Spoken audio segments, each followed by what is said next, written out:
A woman rides alone through Texas dust at noon. No escort, no explanation. Straight to the door of a man the whole town has quietly pitied for 11 years. She doesn't knock. She waits on her horse until he comes out, squinting against the sun, wiping grease from his hands. And then she says 4 words that will change everything in Red Creek. I need a husband. Not a whisper. Not a question. A statement. Calm and desperate at the same time, the way a person sounds when they've run out of every other option. Wade Mercer just stares at her. And somewhere across town, a sheriff with a badge and a bad temper is about to realize he just made the worst mistake of his life. If this story grabs you, stay until the end. Hit that like button and drop a comment telling me what city you're watching from. I want to see how far this story travels. The rooster at Wade Mercer's ranch had been dead for 3 years, but he still woke before sunrise out of pure habit. He lay on his back in the dark, staring at a ceiling he knew better than his own face in a mirror, listening to the sounds his property made at that hour. The low complaint of cattle settling in the pen, the creak of the windmill turning lazy in a breeze too weak to matter, the occasional pop of the old house contracting in the pre-dawn cold. He had memorized every one of those sounds, had nothing else to fill his ears with. He was 34 years old. He had been living alone since he was 23. Wade swung his legs off the bed and sat up in one motion, the way a man does when he stopped expecting sleep to be comfortable a long time ago. He pulled on his work trousers, his flannel shirt that had lost 2 buttons off the left cuff, his boots. He didn't light a lamp. He knew the floor. Outside, the sky was still black with a thin bruise of purple along the eastern ridge. He went to the well, drew water, splashed it on his face without ceremony. It was cold enough to sting. He didn't flinch. You stopped flinching at cold water around the same time you stopped expecting mornings to feel good. The work began. It always began. That was the one reliable thing about Wade's life. The work was always there, patient as stone, waiting for him. Feed the horses. Check the water line at the south pasture. Mend the section of fence that is gray gelding, a disagreeable animal named Coat, had been leaning against for the past week and would eventually collapse if not reinforced. Patch the trough that had developed a slow seep around the bottom fitting. Move 20 head of cattle from the east grazing to the north because the east was going dry. He did all of this mostly without thinking, his hands working while his mind stayed quiet. That was the discipline he had built over 11 years. A kind of deliberate emptiness. Not unhappiness exactly, just the practiced art of wanting very little so that very little was what he needed. The town of Red Creek was 4 miles east. He rode in twice a week for supplies and necessities. People there treated him decently enough. Mr. Mercer at the feed store, nod from the barber, occasionally a brief conversation about weather or cattle prices with one of the other ranchers who ran operations nearby. He was known as honest. That was the word they used, honest, like it was a consolation prize. He had overheard a woman at Navarro's Mercantile tell another woman once, not knowing he was in the next aisle, that it was such a shame about Wade Mercer, such a good man, hard-working, but some men were just not meant to have a family. He had stood there with a sack of flour in his hands and let that settle into him quietly, the way cold water settles into dry soil. Then he bought his flour and walked out. He had not thought about that conversation again, or told himself he hadn't. Thought? It was past noon when he heard hoofbeats on the road coming up to the house. He was on his knees at the trough, forearms deep in the mud trying to work a wrench around a fitting that had seized from rust, and he was in the specific kind of foul mood that comes from a task that should take 20 minutes dragging into its second hour. He pulled his arms out and stood, wiping mud from his hands onto his work pants, and looked toward the road. A bay mare came up the track at a steady trot. The rider was a woman. He didn't recognize her at first because of the hat, a wide-brimmed thing pulled low against the midday sun, but when she slowed the horse near the fence line and looked at him, he recognized her. Sophia Navarro. He knew who she was the way everyone in a small town knows everyone, by sight, by name, by association. Daughter of Ernesto Navarro, who ran the Mercantile. She was maybe 25, 26. Dark hair, dark eyes. He had seen her behind the counter at the store a handful of times, mostly watching transactions her father conducted while she kept the ledger. She had a composed quality that he had noticed without thinking much about it. the kind of composure that comes not from ease but from practice. He had never spoken to her beyond a greeting. She brought her horse to a stop at his fence and looked at him from the saddle. She did not dismount immediately. She seemed to be deciding something. "Mr. Mercer," she said. "Miss Navarro." A pause. The kind of pause that has weight in it. "I need to speak with you," she said, "about something important." He looked at his mud-caked arms, his ruined work pants, the general disaster of his afternoon. "All right," he said. "I can offer you water and a place to sit that won't give you a splinter." She swung down from the horse with the practiced ease of someone who had been riding since before she could read, tied the mare to his post, and followed him to the porch. He brought out the wooden chair he kept by the door for the rare occasion he sat outside in the evening, and a second stool from inside. He pumped water from the kitchen well, poured it in 2 tin cups, and came back out. She was sitting very straight in the chair, hands in her lap, hat now removed and held between her fingers. Her hair was pinned up at the back of her neck. She looked like someone about to say something she had rehearsed, and he got the distinct impression she was hoping the rehearsal held. He sat on the stool and handed her the cup. "Thank you," she said, and didn't drink it. He waited. "I'll be direct with you," she said, "because I think you're a man who would prefer that." "Generally." She looked at him steadily. "I want to ask if you'd consider marrying me." The afternoon held very still for a moment. The windmill turned. A crow called somewhere over the pasture. "That's direct," he said. "I told you I would be." He looked at her. She looked back. Neither of them looked away, and he noticed that her composure, the steady quality he had associated with her from a distance, was real. She wasn't performing calm. She was holding herself to it the way a person grips something when the ground moves under them. "I think," he said carefully, "that you'd better explain the full situation to me." She exhaled slowly, set the cup down on the porch railing. "My father's business," she said. "You know it, the mercantile. I shop there. For the past 4 years, Sheriff Rourke has been taking money from my father, every month.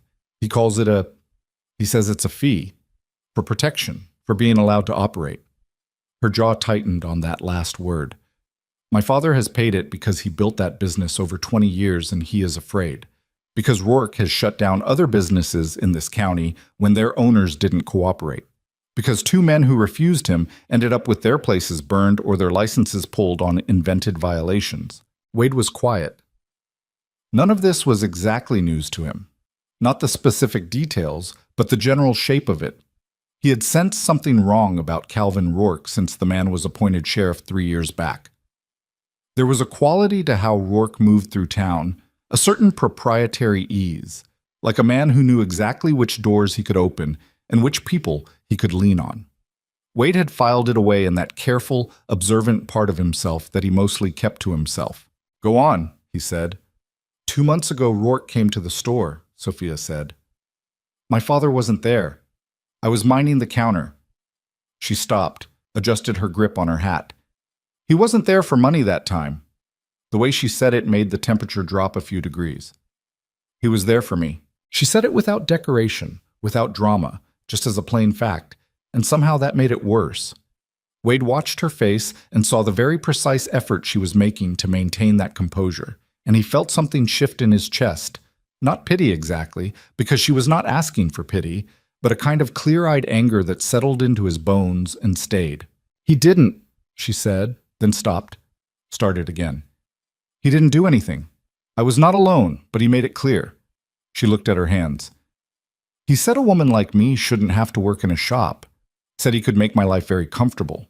Said my father's business troubles could disappear overnight if I was willing to be reasonable." The word reasonable came out like something that had a bad taste. "I told him no," she said. "He smiled like I'd said something amusing and told me to think on it." She looked up at Wade. "He came back 2 weeks later.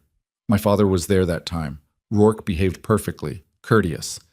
But he looked at me across the counter the entire time, and I knew exactly what he was saying without saying it." She drew a slow breath. "My father doesn't know what Rourke said to me when we were alone. My father would do something rash and Rourke would destroy him. Maybe worse." "So you've been carrying this alone," Wade said. "I've been thinking," she corrected quietly. "There's a difference." He acknowledged that with a slight nod. I can't leave, she said. My mother passed 5 years ago. My father is the only family I have, and this business is everything he has. I can't convince him to leave without telling him why, and if I tell him why, she shook her head. So I thought about what would actually stop Rourke. What kind of obstacle would make him calculate that I was not worth the trouble? A husband, Wade said. Not just any husband. She looked at him with those steady, dark eyes. A man Rourke would actually have to think about before he moved against. A man with land, with a reputation for honesty that the town respects. A man who is not afraid of conflict and who is not indebted to anyone. A pause. I've been watching how people talk about you, Mr. Mercer. For a man who keeps to himself, you have a very particular reputation. Wade was quiet for a moment. You've thought about this carefully, he said, for 6 weeks. And what exactly are you proposing, the arrangement? She was ready for that question. A legal marriage. My presence here would give your ranch some practical advantages. I can keep accounts, which I understand are not your strongest skill. No offense meant. None taken. They're not. I can cook. I can manage a household and assist with calving season and other operations. I'm not fragile and I'm not useless. In return, I need the legal protection of a husband's name and whatever practical protection that provides against Rourke. She held his gaze. I want to be honest with you. I am not in love with you. I don't know you well enough for that. I'm not asking for romance. I'm asking for a partnership and for your protection, and I believe I can offer you something real in return. She stopped. He looked at her for a long moment. One question, he said. All right. Why me specifically? There are other men in this county who own land, who have reputations. Something shifted in her expression, barely, just a slight adjustment at the corners of her eyes. Because, she said, you've shopped at my father's store for years, and you have never once been rude, impatient, or condescending to me or to him. Because last spring, when old Marcus Tatum was drunk and talking badly about my family in the street, you told him to stop, and you only said it once, and he stopped. She paused. And because I think you are lonely enough to understand what it means to want something real rather than something easy. That landed somewhere close to center in him. He didn't show it, but she might have seen something in his face anyway, because she added quietly, I'm sorry. That was too much. No, he said. That was honest. He looked out at the pasture for a moment. You want an answer now? I'd rather have an honest answer later than a hasty one now. He nodded slowly. Then he looked back at her. Come back tomorrow morning. I'll have one for you. She stood, picked up her hat. Thank you for listening. You did the hard part, he said. I just sat here. She almost smiled at that. Not quite, but almost. He watched her ride back down the road until the dust settled behind her. Then he sat on the porch steps for a very long time. He did not sleep much that night. He sat at the kitchen table with a lamp going, a cup of coffee that went cold without him drinking it, and he thought, not in spirals, not in anxious loops, but in the deliberate, methodical way he thought about anything that required serious consideration, laying it out like pieces of fence, checking each one, deciding what was sound and what needed to be replaced. The risks were clear. Rourke had a badge and 4 deputies and a grudge against anyone he considered a challenge to his authority. Marrying Sophia would put Wade directly in that line of sight. There was no version of this where Rourke simply accepted it and moved on. Wade understood that about men like Rourke instinctively. They didn't retreat. They escalated. He thought about the cattle in the south pasture. He thought about the fence line he'd spent 3 years improving. He thought about the work he had put into this land and what it would mean if a corrupt sheriff decided to make it his business to dismantle it. He thought about Sophia Navarro sitting very straight in a wooden chair with her hat in her hands, saying, I'm not asking for romance, with the steady voice of someone who has already given up a thing she might have wanted once, in order to deal with what was actually in front of her. He thought about the look on Rourke's face the few times he had seen the man in town. That particular look of a man who believed he had solved the problem of other people and figured out exactly how much pressure to apply and where. He thought about what the woman in Navarro's mercantile had said. Some men are just not meant to have a family. He got up, poured the cold coffee out, and went to bed. He had made his decision. He just needed morning to deliver it properly. She came at 8 o'clock, same bay mare, same straight-backed riding posture. He was waiting on the porch. "Yes," he said, before she'd fully dismounted. She paused with one foot out of the stirrup and looked at him. "Just like that?" she said. "I thought about it all night. Answer's yes." She finished dismounting, tied her horse, walked to the porch, stood in front of him. "I want you to understand," she said, "what you'd be walking into. Rourke will come after me." "Yes. He'll try to discredit me, probably try to damage the ranch. Almost certainly. He won't stop at a warning." "No," she said. "He won't." Wade looked at her evenly. "Then I should tell you something too." "All right. I've had my own reasons to watch Rourke for about a year now. He's put pressure on a couple of the smaller ranchers east of town. Nothing as serious as what he's done to your father, but the same shape. I've been paying attention." Her eyes sharpened slightly. "What does that mean?" "It means," he said carefully, "that if you and I are walking into this, I'm not walking in empty-handed. I've been keeping a record. Dates, names, what I've witnessed, and what others have told me directly." He looked at her steadily. "I was going to need a reason to act on it eventually. Seems like you just gave me one." For a moment she simply looked at him, then she said, "You were already building something." "I was building what I could build alone," he said, "which has limits." She was quiet. He watched her process that, adjust for it. "We should discuss terms," she said at last. "Practical terms." "We should," he agreed. "Come inside. I'll make fresh coffee and we can talk like adults." They went inside. They talked for 2 hours. Not all of it was comfortable. She told him what her father would need to hear, that this was Wade's idea, that he had approached her, because Ernesto Navarro was a proud man who would not accept his daughter proposing a marriage of convenience on his behalf. Wade agreed without hesitation. He had dealt with proud men before. He understood it. She asked about the ranch's finances, directly and without embarrassment. He told her equally directly, modest but sound. The cattle operation was sustainable. The land was paid off. He carried no debt. She listened and nodded and didn't express either relief or judgment. And he found he respected that. He showed her the spare room. It was mostly used for storage. She looked at it, said it would be fine, and did not make any particular comment about the arrangement itself. Neither did he. There were things that didn't need to be said when practical people were being practical. "I'll need a week," she said as she was leaving, "to prepare my father, to handle the things I need to handle." "Take what you need." She was at her horse. She looked back at him. "I want you to know," she said, "that I don't take this lightly. What you're doing." "Neither do I," he said. "That's why I said yes." She held his gaze for a moment. Then she nodded, once, the way you nod when words have done everything they can. He watched her ride away again. This time, the dust behind her felt different. The word got to Red Creek before Sophia had even reached her father's house. In a town of 1,100 people spread across ranches, farms, and the main street's 2-block cluster of commerce, news moved the way water moves through cracked ground, quickly, silently, finding every available path. By sundown, people were talking. By morning of the next day, it was everywhere. Wade Mercer is getting married. To Navarro's daughter. She rode out to his place. The reaction was varied, which is to say it was complicated, which is to say it was human. Martha Greer at the laundry told her neighbor it was the most romantic thing she had heard in years. A man like that, all those years alone, and suddenly love. The neighbor pointed out that nobody said anything about love. Martha said love didn't always announce itself, and she stood by that.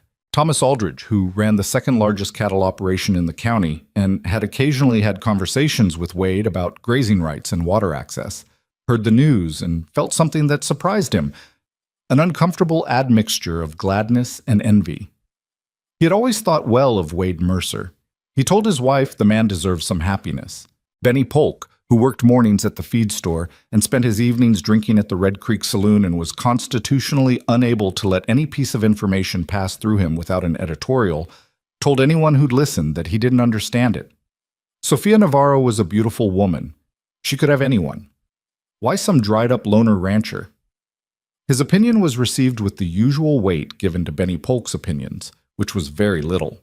And in the sheriff's office on the east end of Main Street, Calvin Rourke sat behind his desk and listened to his deputy, a young man named Hector Flas, who was eager to please and slightly afraid of his employer, deliver the information. Rourke did not react immediately. He had the controlled quality of a man who had learned that the first reaction was usually the wrong one.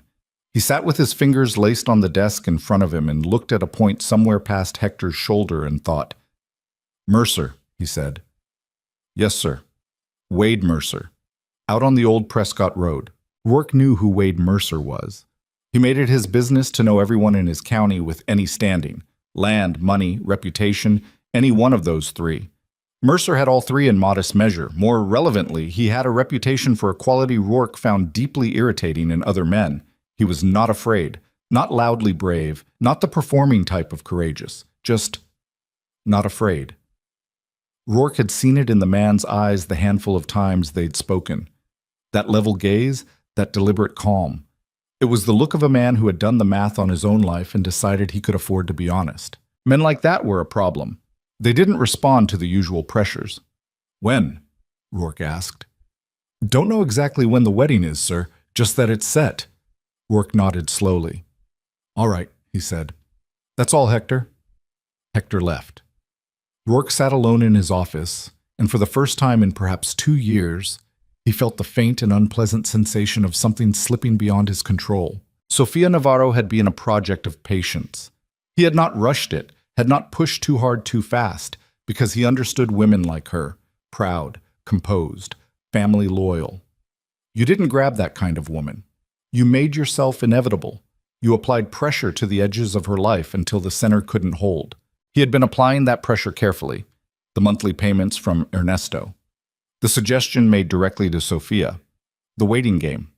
He had another month, maybe 2, before he made his next move, and he'd been confident about the outcome.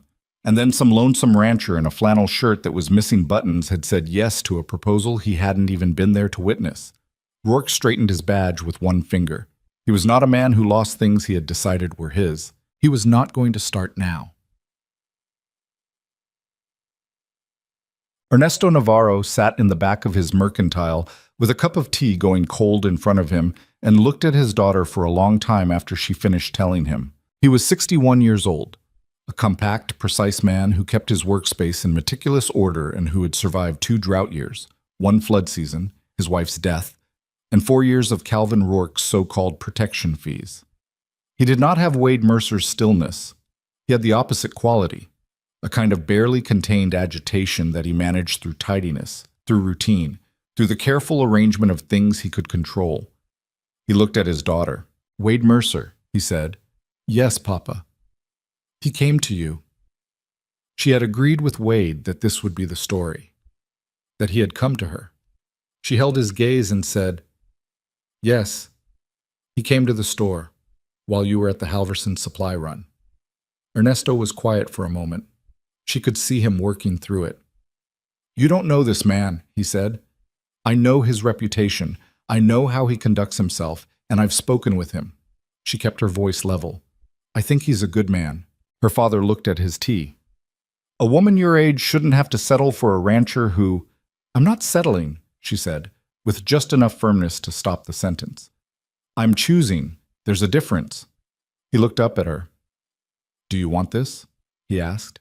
It was the question underneath all the others, and he asked it with the directness of a man who loved his daughter imperfectly but genuinely. She thought about Wade Mercer sitting on a porch stool with mud on his arms, listening to her without interrupting, without flinching, without making her feel either pitiable or foolish.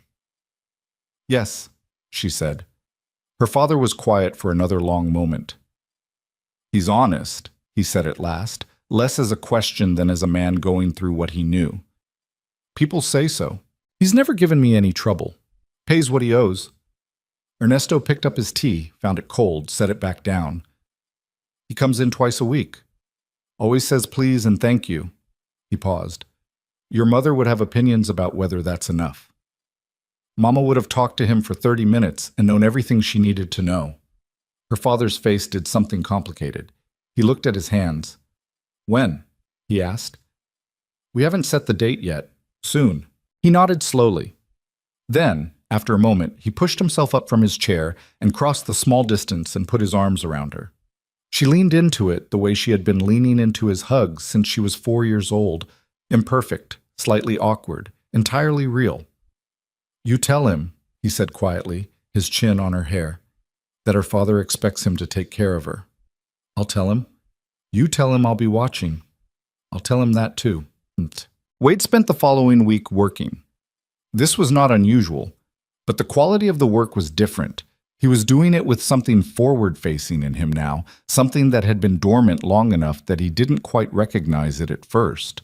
He cleaned the house properly, not just the functional surface-level cleaning of a man living alone, but the deep and thorough kind. He fixed the 2 steps on the porch that had been soft for a year. He whitewashed the fence sections along the front of the property. He cleared the junk from the spare room, found that beneath it was a room of reasonable size with a window that got afternoon light. And he thought that was something, anyway. He was not building anything dramatic. He was just preparing, getting things in order. It was the same part of himself that kept a careful record of what he observed about Rourke, the same methodical accumulation of detail and readiness. He did not believe in dramatic gestures. He believed in work done well and in time. On Wednesday, he rode into Red Creek for his regular supply run. He felt it before he could name it. The subtle shift in how people looked at him on the street. Not unfriendly, more like recalibration. He had been the lonely rancher for 11 years, which meant people had him filed in a particular place in their mental arrangement of the town, and now the filing system needed updating. Thomas Aldridge stopped him outside the feed store and shook his hand and said, "Congratulations," in the warm and slightly surprised way that suggested he meant it. Mrs. Greer at the laundry gave him an approving nod. The barber asked him when the wedding was, and when Wade said he didn't have a firm date yet, the barber said, "Well, you'll need a haircut when you do," and Wade said he supposed that was true. It was at the general store, not Navarro's, the other one on the south end, that he first heard something that made the back of his neck tighten. He was loading flour into a sack when he caught 2 men talking quietly near the back. He recognized one of them, Del Saunders, who ran a small beef operation 2 miles south of town and who had always been friendly enough but never quite friendly. The other man he didn't know well, someone's hired hand, he thought. "Rourke's not going to like it," Del was saying, low. "That ain't Mercer's concern." "Might be, real soon." Del's voice dropped further. "I'm just saying, a man picks a fight with the sheriff in this county, there's a cost to that." "Who said anything about a fight?" "You marry the girl Rourke's been courting. That's a fight whether you start it or not." There was a pause. Wade kept loading flour, keeping his movements easy and unhurried. "Mercer seems like a stubborn type," the other man said. "Yeah," Del agreed. "That's what worries me." Wade finished loading his sack and walked to the counter, paid for it, and left without engaging with what he'd overheard. He tied his supplies to coat, his disagreeable gray gelding, and stood for a moment on the street. Across the road, the sheriff's office sat with its single hitching post and its small square window facing the street. The window's curtain was closed. Rourke's horse wasn't at the post. Wade looked at that office for a moment. He thought about the journal he kept at home, tucked under the loose floorboard beneath his bed. 4 months of dates, names, observations. A rancher east of town named Pierce who'd told him about Rourke's men moving his cattle markers. Another man, a miller named Voss, who'd been threatened with a fire inspection for refusing to pay. What he himself had seen one night when Rourke's deputy Flass had leaned on old Marcus Tatum, who owed the saloon money that somehow ended up connected to the sheriff's office. Not enough. It was a start, but it wasn't enough. He had always known that. He was going to need more. He was going to need people willing to speak. He untied coat and swung up into the saddle. One thing at a time. Chet. The wedding was set for 6 weeks out, which was not as much time as either of them might have wanted, but more than they had expected to be comfortable with. Sophia came to the ranch 3 times in those weeks, each visit longer than the last. They talked about practical things mostly, the household, the accounts, how calving season worked, what her days would look like once she was living there. She had a directness to her that he found genuinely restful, which was not a thing he expected to find in another person. She did not fill silence with unnecessary words. When she had something to say, she said it. And when she didn't, she was quiet, and that turned out to be a quality he valued more than he had known. On her second visit, she brought his accounts ledger from the past year and went through it without asking, just sat at the kitchen table and went through it page by page. Then she looked up and said, "You've been overpaying at the feed store. $14 over the year." "I know," he said. "Henderson's arithmetic is not his strongest skill." "Have you told him?" "I've corrected him each time it happens. He apologizes. Then it happens again." She looked back at the ledger. "I'll handle Henderson." Something about the matter-of-fact certainty of that made him want to smile. He didn't, quite. But it was close. On her third visit, she asked him about the journal. They were sitting on the porch in the late afternoon, and she asked the question in the same tone she might ask about a fence repair, just a practical inquiry into the status of something that mattered. "How much do you have?" she said. "Enough to interest someone who was already inclined to look into it," he said. "Not enough to compel someone who wasn't." "What would make it enough?" "More voices than mine," he said. "People who've been directly harmed and are willing to say so to someone with authority." He looked out at the pasture. "The problem is that Rourke has done a thorough job of making people afraid to speak." "Who would listen? If you found a way to bring this forward—" "A circuit judge," he said. "Not the county judge. Harmon's in Rourke's pocket, or afraid of him, makes no difference which. But Judge Ambrose out of Laramie has been on the circuit through this district for years. He's retired now, but I wrote to him last month. Told him broadly what I'd observed." Sophia looked at him. "You wrote to a judge," she said. "Yes." "A month ago." "Yes." She looked at him a moment longer. "Before I came to you." "I told you I was already building something." She was quiet for a moment. Then she said, "Did he write back?" "Last week." He paused.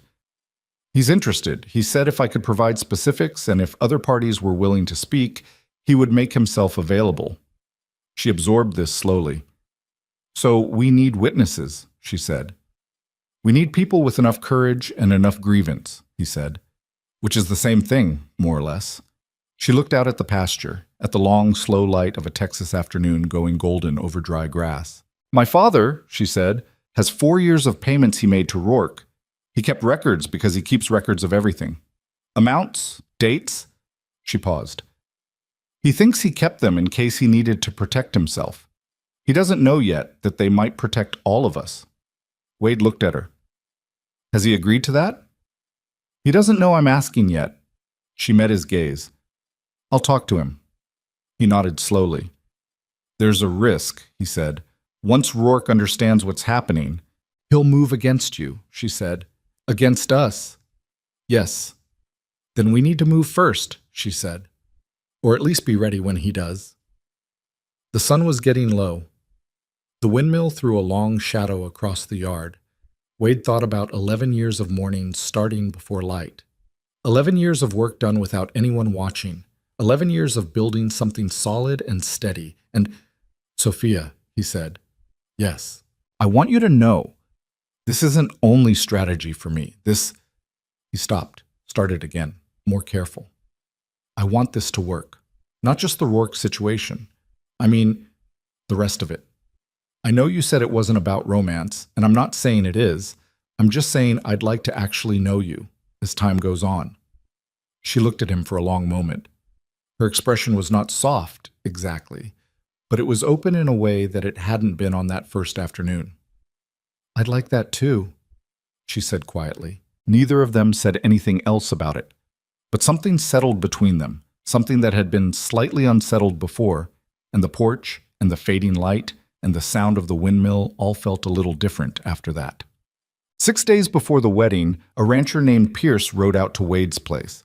Pierce was a broad man in his early 50s, weathered the way men get weathered when they've lived outdoors their whole life, with the specific kind of squinted eyes that came from too many years reading the horizon. Wade had known him slightly for years. They had exchanged the nods and brief words of men who share a county and a livelihood, but not a social circle. Pierce dismounted at the gate and stood there. "Heard you're getting married," he said. "That's right." Pierce looked at the ground, looked at his hat in his hands. "I also heard you've been putting things together about Rourke." Wade didn't confirm or deny. He waited. Pierce looked up. 2 years ago, he said, Rourke's deputies moved my grazing boundary markers, gave my east pasture to a man named Curtis, who's been cooperating with Rourke's arrangement. When I went to the county office to contest it, the records showed the original survey as what they said. The original survey. He shook his head slowly. They'd changed the records. Wade was still. I couldn't prove otherwise because the evidence was gone, Pierce said. I ate the loss. Been eating it. He cleared his throat. I kept my own copies of the original survey. My wife made me keep everything, God bless her. I've still got them. Mr. Pierce, Wade said carefully. I'm not asking anything from you, Pierce said. I'm just telling you I've got paperwork. And I know 2 other men who have similar situations who I think would talk if someone put things in motion. He paused. If someone had a plan. Wade looked at him for a long moment. I've got a plan, he said. Pierce studied his face. Then he nodded once, with the slow deliberateness of a man who has made a hard decision and intends to live with it. I'll talk to those men, he said. You do that, Wade said, and then come back to me. Pierce put his hat back on, mounted his horse, turned to go, then stopped and looked back. Mercer, he said, what you're doing with that woman, with all of this? He stopped, seemed to find the right words. Not many men would. Not many men had the reasons I have, Wade said. Pierce rode away. Wade stood at the gate and watched him go. Inside the house, under the loose floorboard, the journal waited. It was getting heavier by the day. The wedding was on a Saturday. It was not a grand affair, and neither of them wanted it to be. The ceremony was held at the courthouse with Judge Henley presiding, a small, efficient man who had married 100 couples in that same room and had learned to read which ones wanted the short version. Wade and Sophia wanted the short version. Ernesto Navarro stood to Sophia's left in his good suit, the one he saved for occasions that mattered, and he kept his chin up the whole time with the particular stiff dignity of a man fighting emotions he had decided were private. There were 8 people in the room, that was all. Wade wore a clean shirt, his best one, which had all its buttons, and had gotten the haircut the barber had promised him.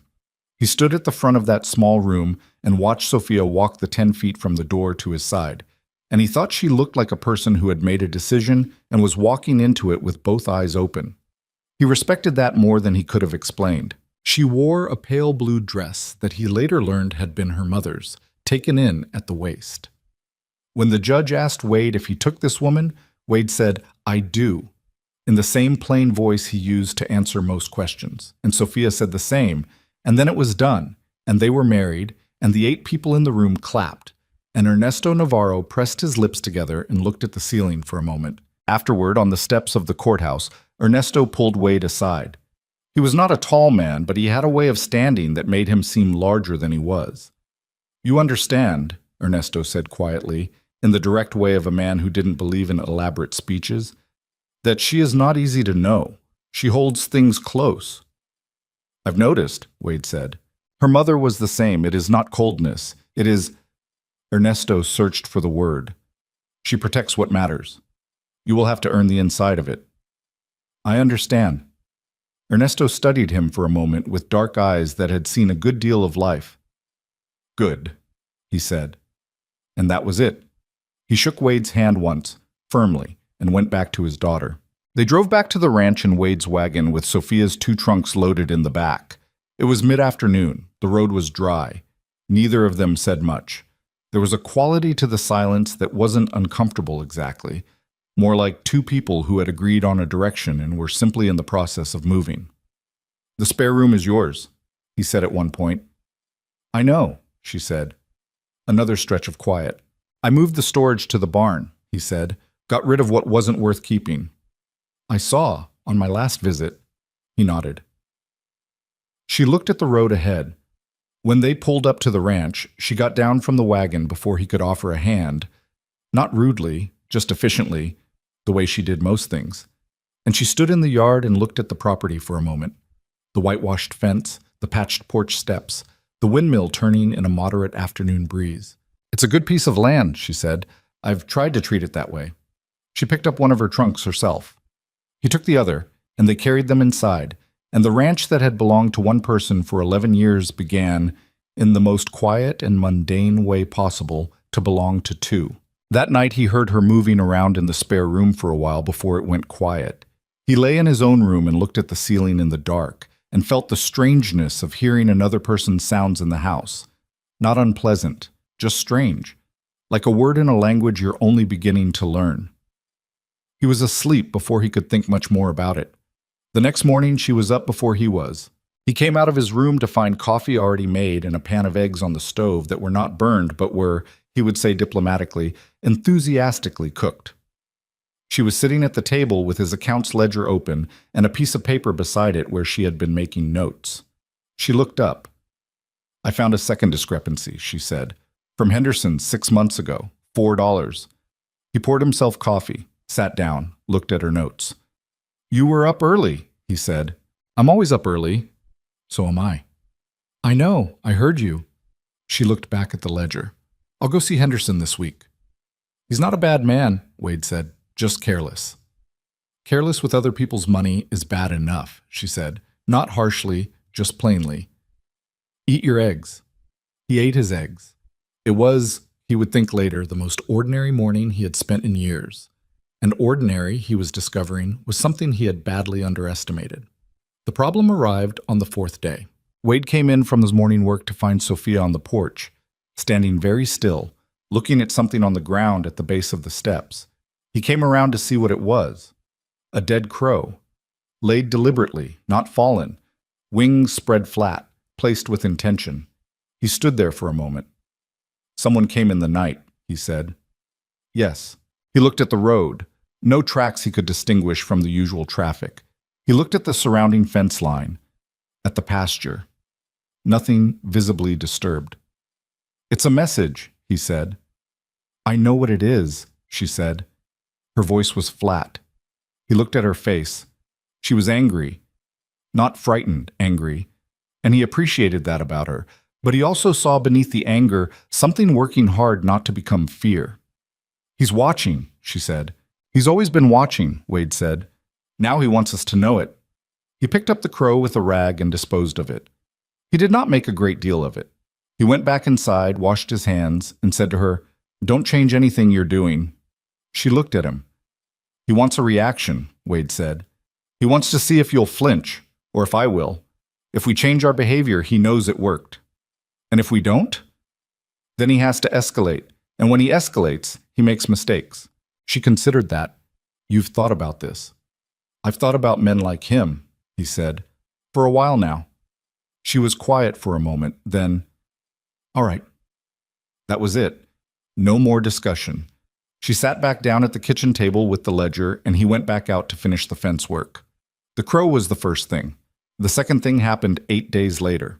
Wade rode out to the south pasture for the morning check and found the gate open.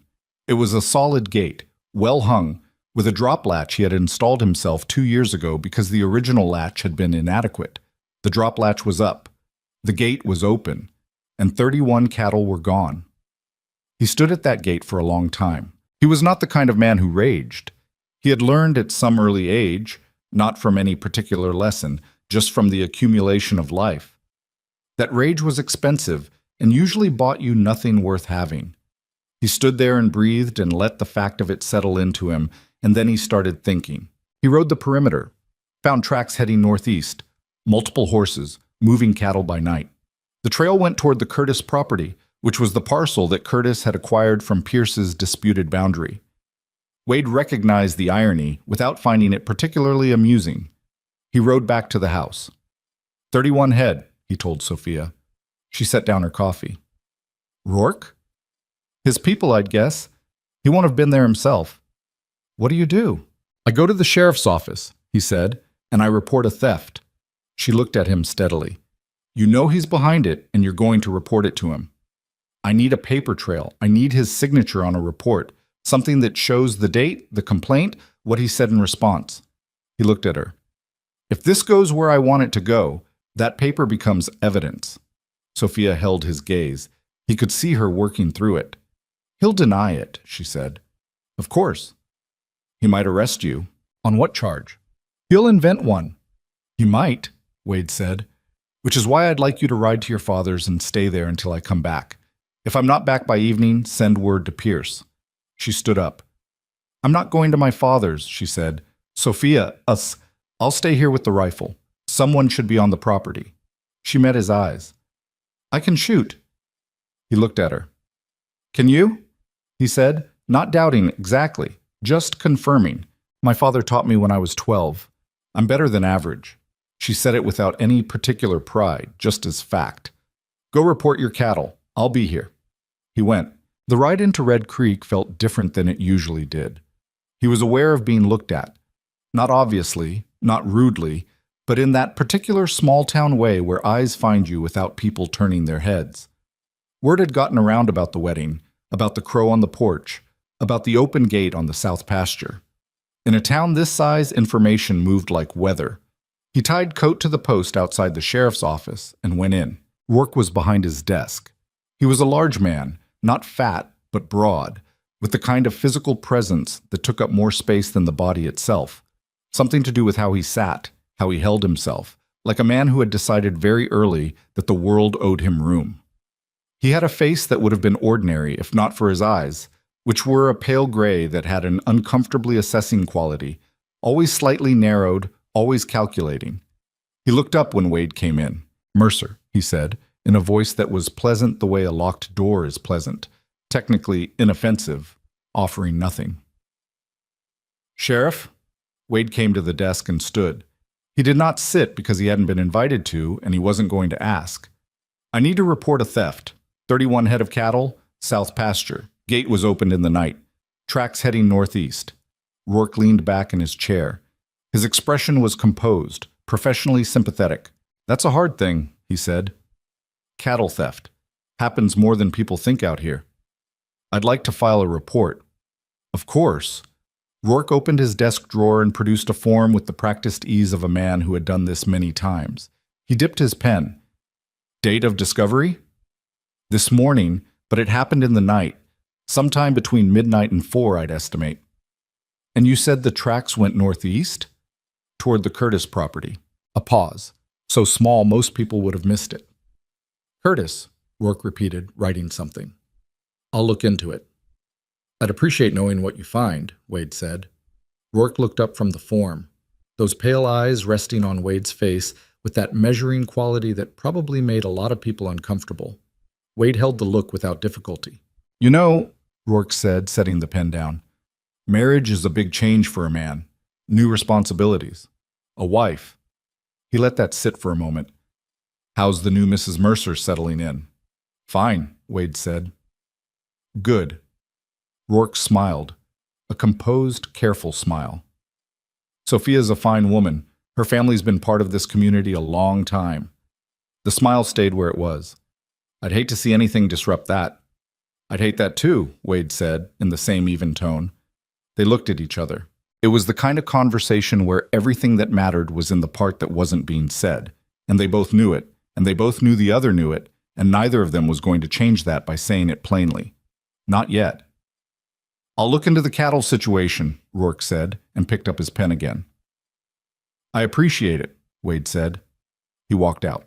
On the street, he stood for a moment beside Coat and breathed the dry afternoon air. His hands were perfectly still at his sides. Inside, something was running very cold and very clear, the way water runs fast under ice. Rourke had not been surprised by the northeast direction. He had not asked clarifying questions about the gate latch or the number of cattle or the time of discovery. He had moved to Curtis's name like a man who had been waiting for it, and then pulled back smooth as silk. Good, Wade thought. Keep doing exactly that. He mounted and rode home. When he got back, Sophia was on the porch with the rifle across her knees, reading a book. She looked up when he rode in. "Still free," he said. "I can see that." She stood, leaning the rifle against the wall. "How'd he take it?" "Like a man who already knew about it," Wade said. "He mentioned you." Her jaw tightened slightly. "What did he say?" "That you were a fine woman and he'd hate to see anything disrupt your family." He watched her face. "Standard intimidation, reminding me what he has access to." She was quiet for a moment. "My father's payments," she said. "I talked to him." "And?" He'll do it. She said it steadily, but he could hear the weight in it, what it had cost Ernesto to agree, the pride it required him to set aside. He wasn't easy to convince. He thinks cooperating with any official process means admitting something shameful. I told him that what's shameful isn't the pain, it's the man who made him pay. Wade nodded slowly. That's right, he said. He's kept the records in a box under the counter for 4 years. Every amount, every date, a description of which deputy came to collect and what was said. She paused. My father is, if nothing else, meticulous. 4 years of documented payments, Wade said, and felt something shift in the calculation he'd been carrying. He also told me something I didn't know, Sophia said.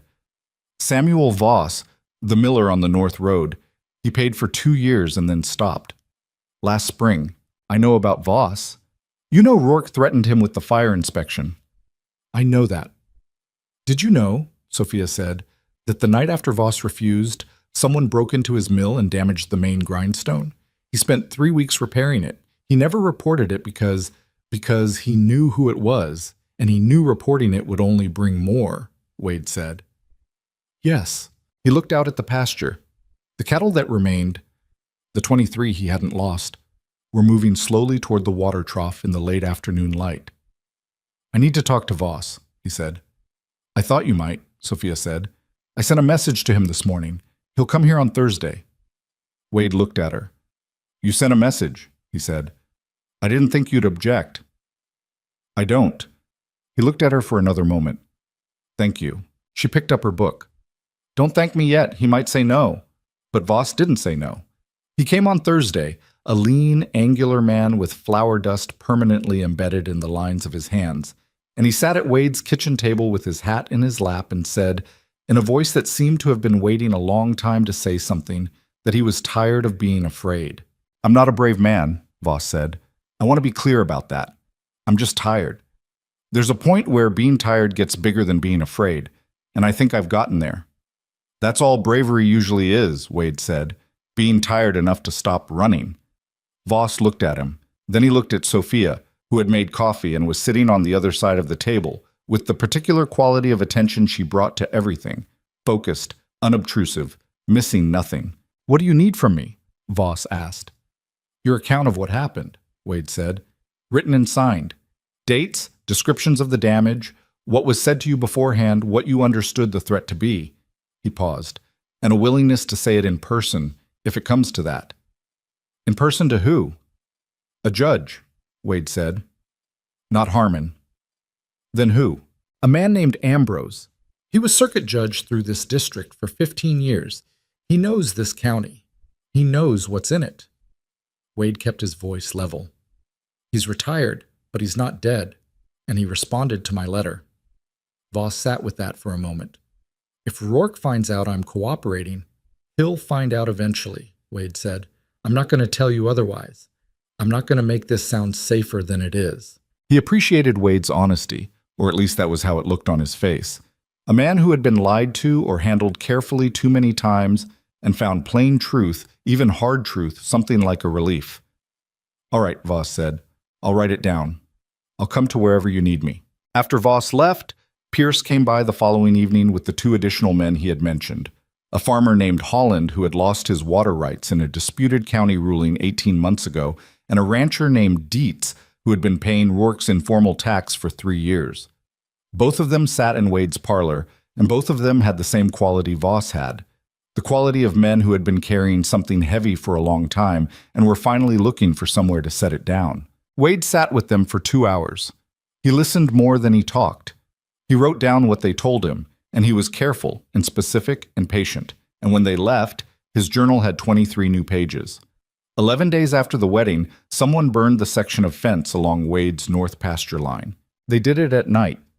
He woke to the smell of smoke and got there in time to keep it from spreading to the dry grass beyond, but 40 feet of good fencing was gone, and 2 posts that had taken him a week to set were ash. He stood there in the early morning light with a bucket in his hand looking at the damage and felt the cold anger run through him like a current. Behind him, Sophia appeared. She had come without being called. She stood beside him, looked at the burned fence, and said nothing for a moment. He's getting louder, she said at last. Yes. That means he's getting worried. That's one reading, Wade said. What's the other? That he's done calculating and he's moving to force the issue. He set the bucket down. Either way, it moves the timeline. She looked at him. How close are you? He thought about the journal. 23 new pages. Voss's written account. Holland's and Dietz's. Pierce's survey copies. Ernesto's 4 years of payment records, which Sophia had brought over in a neat box 2 days ago and which he had spent an evening reading with a mounting and very cold fury. Close enough, he said. Not as close as I'd like. What else do you need? He looked at the burned fence, looked at the pasture beyond it, where the remaining cattle were moving in the morning light, indifferent to the drama around them in the practical way of cattle. Rourke is going to make a move, he said. Something official, something that lets him use the badge. He'll try to charge me with something. The missing cattle is probably the setup. He'll claim I'm the thief, not the victim. Sophia's face changed slightly. He'll use his own crime to accuse you of it, she said. That's how it works. He controls the paperwork, the deputies, the county records. He can build a case out of paper and proximity. He turned to face her directly. When that happens, and it will happen, probably soon, that's when I move. That's when all of this goes public. You want him to make the accusation, she said. I want him to overcommit, he said.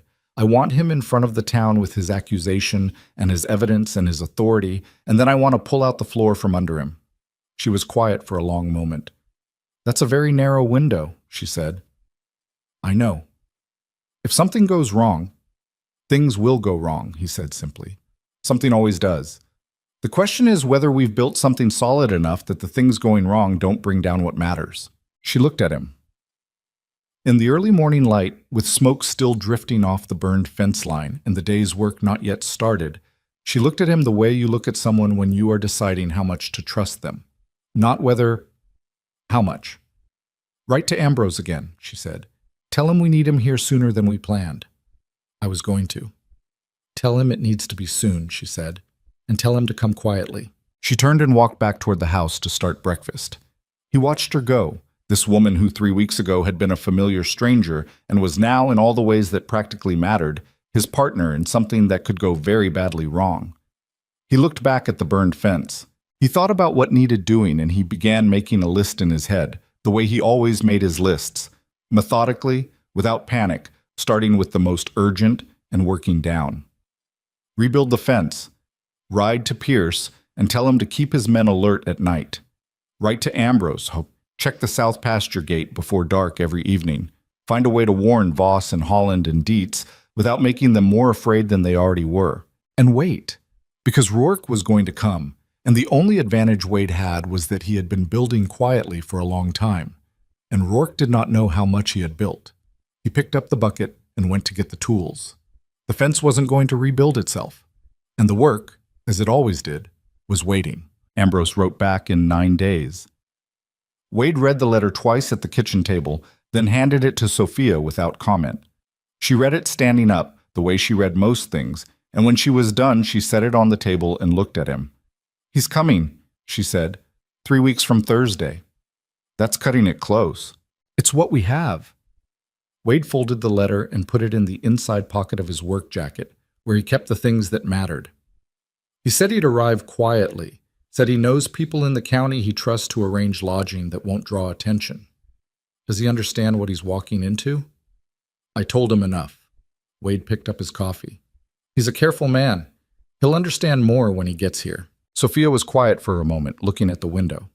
The morning light was coming in sideways and thin, the way it did in that season, and it caught the side of her face and showed the tiredness she had been carrying for the past 2 weeks without making much of it.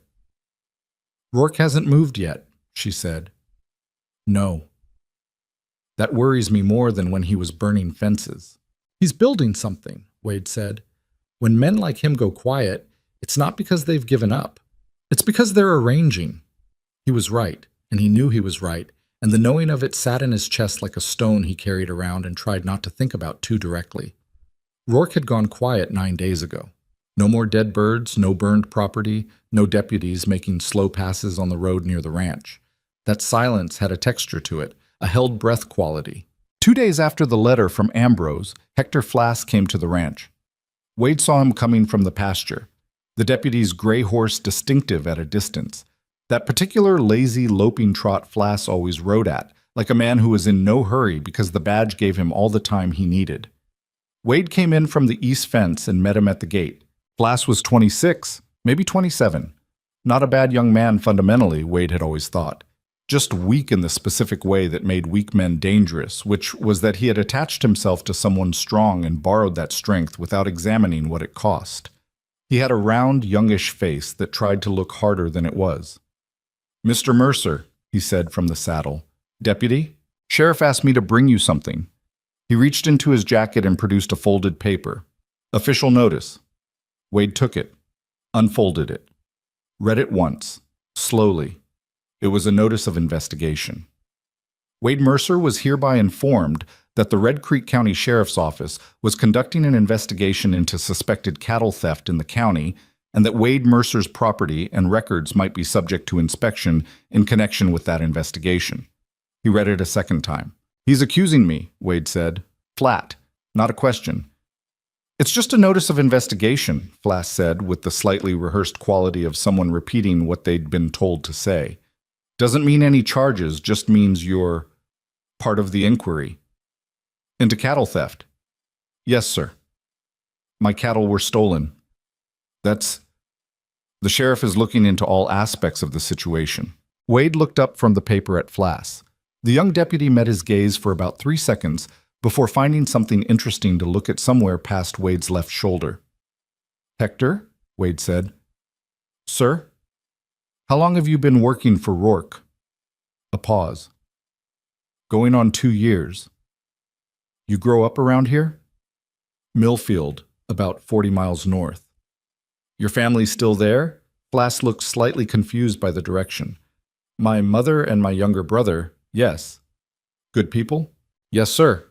I'd say so." Wade nodded slowly, looking at the notice in his hand. "You tell the sheriff I received this," he said, "and I'll be looking forward to discussing it with him directly." Flass nodded, pulled his horse around, and rode back down the road. Wade watched him go and then stood at the gate for a moment in the thin morning air. So Rourke was building a case. Wade was the cattle thief. That was the shape of it. Rourke's men had taken his cattle, probably moved them to Curtis's property or somewhere else with cooperative management, and now the sheriff would produce them as evidence. Evidence that Wade Mercer had been hiding stolen cattle. The report Wade had filed would be reframed. Not a victim's report, but a preemptive attempt to establish an alibi. It was a workable frame. Not airtight, but in a county where Rourke controlled the law, airtight wasn't necessary. He went inside and showed Sophia the notice. She read it without a word. When she finished, she set it on the table with a precision that suggested she was controlling something. "He's ready to move," she said. "Soon, I think. Within a week." She looked at him. "We're not ready." "No," he said. "We're not quite. Ambrose isn't here yet." "No." She sat down. He watched her think. That quality she had of visible but internal processing, working through a problem with the same methodical care she applied to the accounts ledger. "We need to accelerate," she said. "I know." "The witnesses, Pierce, Voss, Holland, Dietz. They need to know the timeline has moved. I'll ride to each of them today. And my father." She looked up at him. "His records. I need to get them from the store and bring them here." "Do it today. Don't wait." He paused. "Sophia, if Rourke moves before Ambrose gets here, then we use what we have," she said. "We don't wait for perfect." He looked at her. "No," he agreed. "We don't." He spent that day on horseback, riding a long loop that took him to Pierce's property, then Voss's mill, then Holland's farm, and Dietz's operation. He told each of them the same thing plainly. Rourke was moving. The timeline was compressed. He needed them to be ready to act quickly when he sent word, and he needed each of them to be sure, because once this started, there was no comfortable way to step back from it. Each of them, in their own way, said yes. Pierce with the quiet stubbornness of a man who had lost land and wanted it back. Voss with the exhausted determination he'd shown at the kitchen table. Holland with a nervous energy that might have been fear or might have been something closer to relief at finally doing something. Dietz with almost no expression at all, just a single nod that had the weight of a decision made long before this conversation. None of them were brave in the storybook sense. They were just people who had run out of better options, which was its own kind of courage. When Wade got home that evening, Sophia had her father's box on the kitchen table and was going through it. She had organized the contents into 3 stacks: dates on the left, amounts in the middle, deputy names and descriptions on the right. Her handwriting was small and precise, and she had made a summary sheet on top that condensed 4 years of extortion into a single, clean document. She looked up when he came in. 47 payments, she said. Not counting 2 months where he missed and Rourke sent someone to make the point clear. She set her pen down. $1,140 over 4 years, from one merchant in one small town. He hung his jacket and sat down. "How is your father?" he asked. She was quiet for a moment. "He cried," she said. "When I told him the full timeline, how close things are." She looked at her hands. "Not because he was afraid. I think he was angry, and the anger had nowhere to go, so it came out the other way." She straightened the stack of papers. "He said to tell you he'll testify himself if it comes to that." "I hope it doesn't have to come to that." "He wants it to," she said, and there was something in her voice, pride maybe, and something more complicated under it. "He's been paying that man for 4 years. He wants to say it out loud in front of people." Wade nodded. "He'll get the chance," he said. 3 days passed, then 4. Each one had the particular texture of waiting, that specific quality of time that moves both too slowly and too fast, where ordinary things feel slightly unreal because you know something is coming and you don't know exactly when. On the 5th day, Sophia found Wade's journal. Not by accident. He had left it on the kitchen table when he went out that morning, having spent the previous night adding the most recent entries, and he had forgotten to put it back before he started the morning work. She found it when she came down for coffee. She didn't read it. She could see from the cover that it was private. But she held it when he came back in, and she held it with a kind of weight, as if she was feeling through the cover how much was inside. "Is this everything?" she said. "Everything I have," he said. She handed it back. "Can I read it?" He thought about that for a moment. He had kept it alone for 4 months. The content of it was not personal. It wasn't a diary, just dates and names and observations. But there was something about it that felt private in the way that things you've built alone feel private. "Yes," he said. She read it that afternoon while he was doing the pasture check. When he came back, she was at the table with the journal closed in front of her and a look on her face that was hard to read. "You saw Rourke's Deputy Flass take money from the Tatum Saloon on a Tuesday in September," she said. "I was passing. I saw it through the window. You noted that Curtis's property showed new fencing within 6 weeks of Pierce losing his grazing boundary, consistent with the cattle needing new enclosure." "Yes." "And you wrote down that 2 years ago, the County Water Board changed their meeting schedule with 2 days' notice, on the same week that Holland's water rights case was being heard, so Holland missed the hearing." She looked up at him. "That's not coincidence." "No," he said. She was quiet. "Wade," she said, and it was the first time she had used his first name without the slight formality that had been between them at the start. It came out natural, unguarded, like she hadn't planned it. There's a lot here." "It's 4 months of watching carefully," he said. "It's more than that. She stopped, seemed to be looking for the word. "It's a case. A real one. This plus my father's records, plus what the others can testify." "It's enough for Ambrose," he said, "if he's the man I believe he is." She looked at the journal. "When does he arrive?" "Thursday. 8 days." She nodded slowly. Rourke came for Wade on Tuesday. It was mid-morning. Wade was on the porch replacing a board that had gone soft when he saw the dust on the road. 3 horses, moving at a deliberate pace. He set his hammer down and watched them come. He knew before they arrived. Rourke rode in front, Flass to his left. A 3rd deputy named Cole, a quiet man who was broad across the shoulders and had the specific look of a man hired for physicality, on the right. Sophia appeared at the front door. Wade didn't turn to look at her, but he heard the door and knew she was there. Rourke reined his horse at the gate. He was in his good clothes, the ones he wore when he wanted to look official. His badge caught the morning light. "Mercer," he said, "we need you to come with us." What's the charge? Wade said. His voice came out even. Not friendly, not aggressive, just level. Cattle theft, Rourke said. We found your brand on cattle in the possession of 3 different parties in the county. Animals that those parties report acquiring through questionable means, tracing back to your operation. It was elegant, Wade had to admit. As a lie, it was elegant. His brand on cattle that Rourke's people had taken from his south pasture, now redistributed and producing witness statements that pointed back at Wade. 3 weeks of quiet preparation had produced something that looked, on its face, like evidence.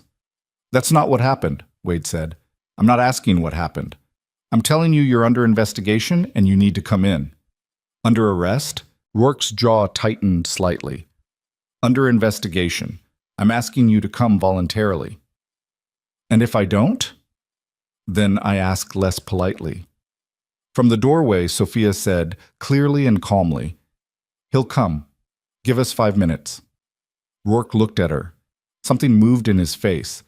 A complicated thing that he controlled quickly, but not quite quickly enough. 5 minutes, he said. Wade went inside. Sophia followed and closed the door. They stood in the kitchen. She was already moving. She crossed to the cabinet, opened the second drawer, and pulled out a sealed envelope he hadn't seen before. What is that? He said. I wrote to Ambrose 4 days ago, she said. I didn't tell you because I didn't want to argue about it. I told him we needed him in 6 days, not 8, and I explained why. She held the envelope out. He replied yesterday. He's already here. Arrived in Millfield 2 days ago. He's staying with a schoolteacher named Claire Hawes, who is apparently an old acquaintance. Wade stared at her. You wrote to him without telling me, he said. I knew Rourke was moving, and I knew you were going to want to handle it yourself and wait for the right moment. She held the envelope steadily. I wasn't going to wait for the right moment. I was going to make one. He took the envelope, read the letter inside. Ambrose confirmed he was in Millfield. He confirmed he would be in Red Creek when needed. He said he had reviewed what Wade had sent him and found it credible, and that he would need the witnesses assembled. The witnesses, Wade said.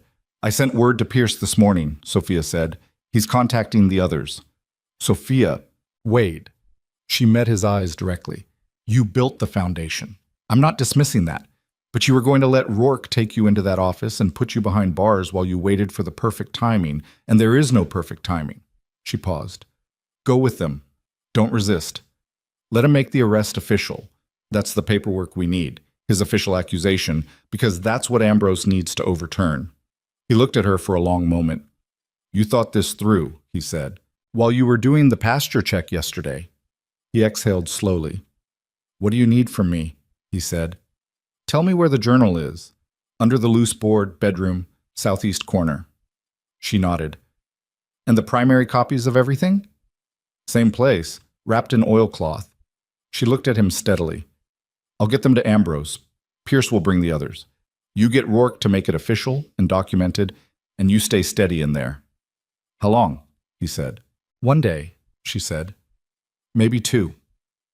And if something goes wrong on your end? She was quiet for a moment. Then, it won't. He looked at her. He wanted to say something that would convey what he was thinking, which was that this woman he had known for 6 weeks had just done in 4 days what he had been too stubborn to ask for help with in 4 months, and that he was not entirely sure what to do with that. He said, Be careful. You too, she said. He walked out the door and got on his horse and rode into Red Creek between 2 deputies and a corrupt sheriff, and he kept his hands loose on the reins and his face still and his mind working. The cell at the back of the Red Creek Sheriff's office had 2 bunks and no window, and smelled of old straw and something unpleasant underneath it.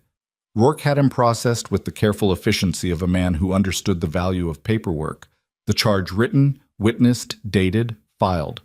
Wade watched all of this and made a point of reading everything he was shown and noting the specifics. He didn't argue. He didn't protest beyond necessary denials of the charge itself. Rourke came to the cell door after the processing was done. You want to tell me where the cattle went? Rourke said. I reported them stolen to your office 3 weeks ago, Wade said. You filed the report.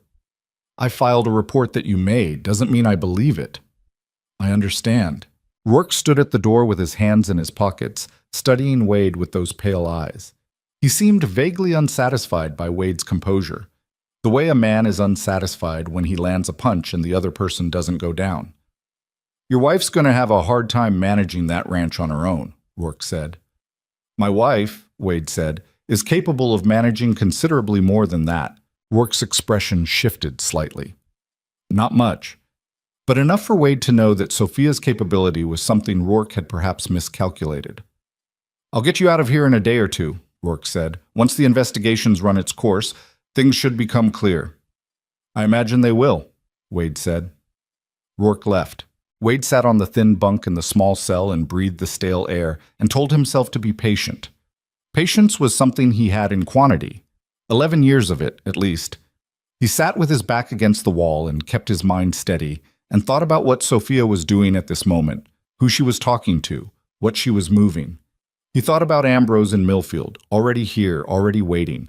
He thought about Pierce and Voss and Holland and Dietz, each of them carrying the particular weight of a decision made, moving toward the moment when they'd have to stand behind it.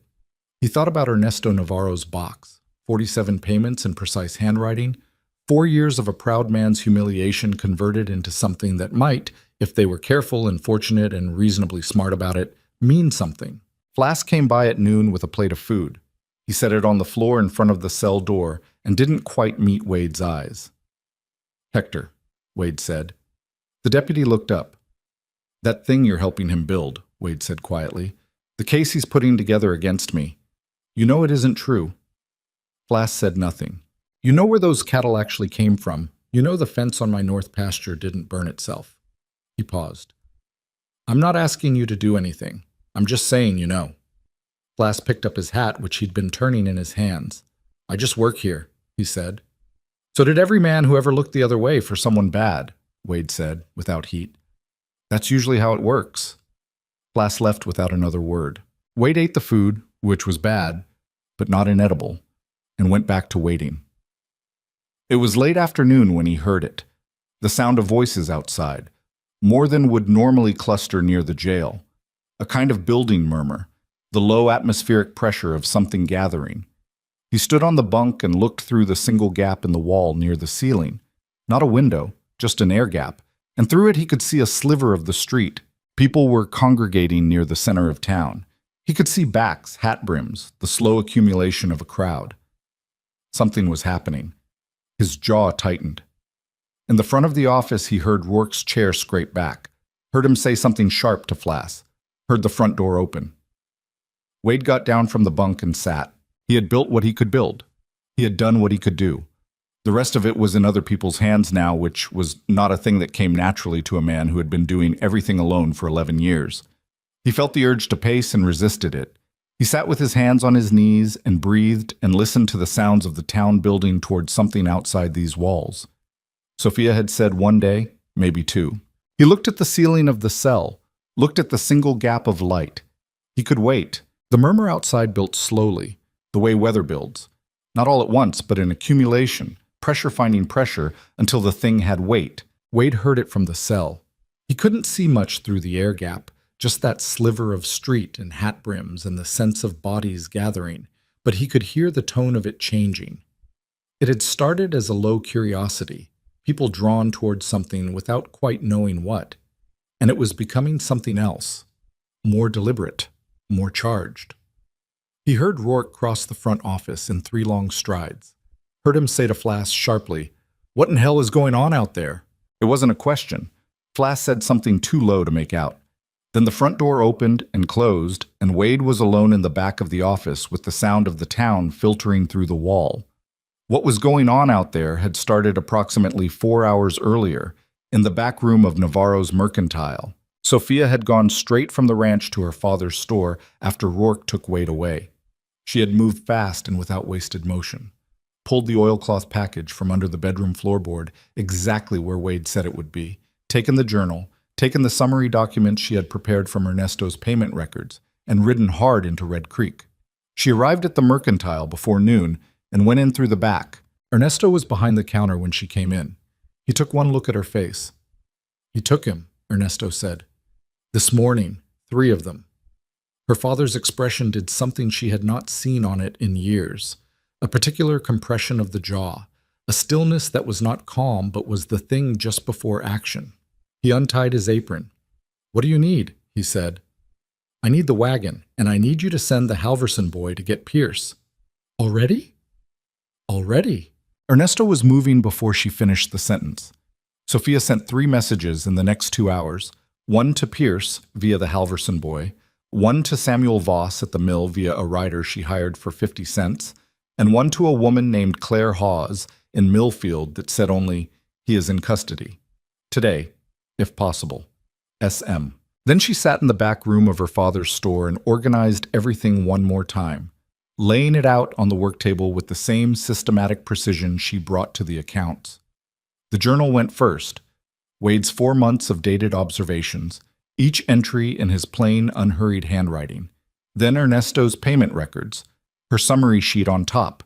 Then the copies of Pierce's original survey documents that disputed the boundary change. Then Voss's written account of the damaged millstone, signed and dated. Holland's water rights documentation. Dietz's record of payments, less organized than her father's but no less real. She looked at it all spread across the table. It was, she thought, enough. It had to be. Pierce arrived an hour later, still dusty from the ride. Voss came 20 minutes after that, and then Holland and Dietz together, having apparently run into each other on the road coming in. They stood in the back room of Navarro's Mercantile and looked at the table and at Sophia, who stood at the head of it. "Rourke arrested my husband this morning on a fabricated cattle theft charge," she said. "He's in the jail now. The charge is built on cattle that Rourke's own people took from our south pasture and redistributed to look like evidence." She paused. "This is the moment we planned for. I know that's frightening. I know some of you are calculating right now what this costs you. I'm not going to tell you there's no cost." Nobody said anything. "But I'll tell you this," she continued. "Rourke arrested my husband because he's afraid. Men who aren't afraid don't arrest people. They don't burn fences. They don't move boundary markers in the night and falsify county records. They don't take money from shopkeepers for 4 years." She let that settle. "He's afraid because of what's in this room right now, because of what each of you put your name on." Pierce looked at the table. Then he looked up. "What do you need us to do?" "I need you to be willing to stand in the street and say what you know. Not in a courtroom. Not yet. In the street, in front of the town, where Rourke can't control who's listening." She looked at each of them in turn. "And I need Judge Ambrose to be there when you do." "The judge is in Millfield," Voss said. "He was," Sophia said. "He may not be anymore." She was right. Ambrose arrived in Red Creek at 2:30 in the afternoon in a plain buckboard driven by Claire Hawes, who was a compact, gray-haired woman with the no-nonsense bearing of someone who had taught school for 30 years and found most things in life less alarming than a room full of 8-year-olds. Ambrose himself was 71, which was older than Wade had expected from the letters. A lean, dry-looking man with white hair and careful eyes behind wire-rimmed glasses, wearing a plain brown suit that gave no indication of his former office. He looked like someone's grandfather on a visiting trip. He looked like nobody important. That was, Sophia understood immediately, entirely intentional. She met them at the livery on the south end of Main Street, away from the foot traffic. Ambrose got down from the buckboard with the careful deliberateness of a man whose joints had opinions about Texas weather, and he shook her hand with a firm, dry grip. "Mrs. Mercer," he said, "your letter was persuasive." "My husband's journal is more so," she said. "I have it here." She had it in a leather satchel. She gave it to him right there, along with the summary documents, and he stood in the livery doorway and read with the focused efficiency of a man who had spent 40 years distilling complex situations into essential facts. He asked 2 questions. Both were specific, and both showed he had already understood the larger shape of things from Wade's earlier letters. "The witnesses are assembled," he said, "in my father's store. 5 of them, with documentation. Your husband is in Rourke's jail." "Yes." He looked at the journal for a moment longer. Then he closed it and handed it back to her. "Here's what I can do," he said in the plain tone of a man describing a practical problem. "I have no active judicial authority in this county. My jurisdiction ended with my retirement.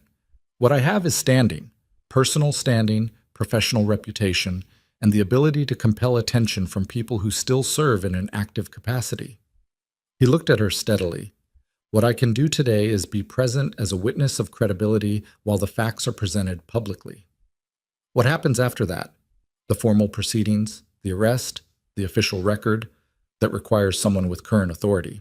You said in your letter you knew the territorial marshal, Sophia said. I do.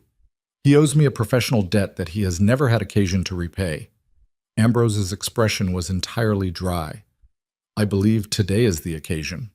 He had, she would learn later, sent a telegraph from Millfield 2 days ago. The territorial marshal's office was already aware that something was developing in Red Creek County. Sophia looked at this old man in his plain suit and thought about the 11 years Wade had spent building something alone and patient on that ranch. And she thought about her own 6 weeks of watching and calculating and moving quietly. And she thought that sometimes the most important things in a place were the things that didn't announce themselves. All right, she said, then let's go. What happened next in Red Creek was not organized in any dramatic or theatrical sense. It assembled itself the way a storm assembles, from available conditions, from pressure that had been building in the atmosphere of that town for years, finding its moment and its form. Sophia brought Ambrose to the back room of the Mercantile and introduced him to the witnesses. He spoke to each of them briefly, asking questions in that quiet, precise way that made people feel heard rather than interrogated. He looked at the documents. He made 3 notes in a small leather notebook he kept in his breast pocket. Ernesto Navarro sat at the end of the table through all of this. He had not said much since Sophia arrived. He was a man who expressed things through movement and action rather than words, and the stillness he was holding right now was a particular kind. The stillness of a man who has finally stopped running from something and is now facing it directly and finding that it is, if not smaller than he feared, at least more survivable. When Ambrose finished his review, he looked at Ernesto. Mr. Navarro, he said, your records are the most complete documentation of a pattern of extortion I have seen outside of a formally prosecuted case. I want you to understand what that means. Ernesto looked at him. It means, Ambrose said, that your fear was reasonable, that your choices were made under real duress, and that what you've kept in that box is not evidence of your shame, it's evidence of his crime. He paused. I want you to know that before we go out there. Ernesto was quiet for a moment. He looked at his hands. My wife, he said, always said that a record is the only honest thing. That paper doesn't lie the way people do. He cleared his throat. She kept every receipt from the first day we opened, every invoice, every payment in and out. She said if you keep honest records, you can always prove what's true. Nobody said anything. She would have told him to go to hell 4 years ago, Ernesto said, and his voice went slightly rough on the last part, and then he straightened up and looked at Ambrose. So let's go do that now. It began quietly. Sophia was the one who walked out into Main Street first, with the leather satchel and the composure of a woman who had made her calculation and was living in it. Pierce came out next, then Voss, then Holland and Dietz together, then Ernesto, then Ambrose and Claire Hawes, who had decided without being asked that she was staying. They positioned themselves in the center of the street, near the water trough that served as the informal center point of Red Creek's main stretch. People noticed. People always notice when a group assembles with purpose in a small town. It has a different quality from casual congregation, a different gravity. Heads turned. A woman who had been sweeping her porch stopped sweeping. The blacksmith came to his doorway. 2 men outside the saloon straightened up. Sophia spoke first. She did not shout. She spoke in a carrying voice, clear and level. The voice of a woman who had spent years keeping accounts and knew that precision mattered. My husband was arrested this morning on a charge of cattle theft, she said. The cattle were taken from our property 3 weeks ago by people acting under Sheriff Rourke's direction. I have documentation of this. I have witnesses. And I have evidence that the pattern of corruption that produced this false arrest is not new and is not limited to my family. She paused. The street was paying attention. I'm asking the people of Red Creek to listen, she said, because what's in this documentation affects most of you, whether you know it or not. Pierce stepped forward then, without any particular drama, just a rancher moving to stand next to a woman in the street, and he said in his broad, flat voice, My name is Daniel Pierce. My east pasture boundary was falsified in county records 2 years ago. I have the original survey to prove it. I lost 20 acres of grazing land and never got justice because the man responsible carries a badge." He stepped back. Voss moved forward. "Samuel Voss, miller on the North Road. I paid Sheriff Rourke's informal tax for 2 years. When I stopped, my mill was vandalized. I have a written account." He held up the document. "I never reported it because I was afraid. I'm not reporting it now. I'm saying it out loud where people can hear it. Holland. Dietz." Each of them in turn, each account plain and specific and free of theater, the accumulating weight of ordinary people saying ordinary true things in a public place. It was not dramatic in the way that drama is supposed to look.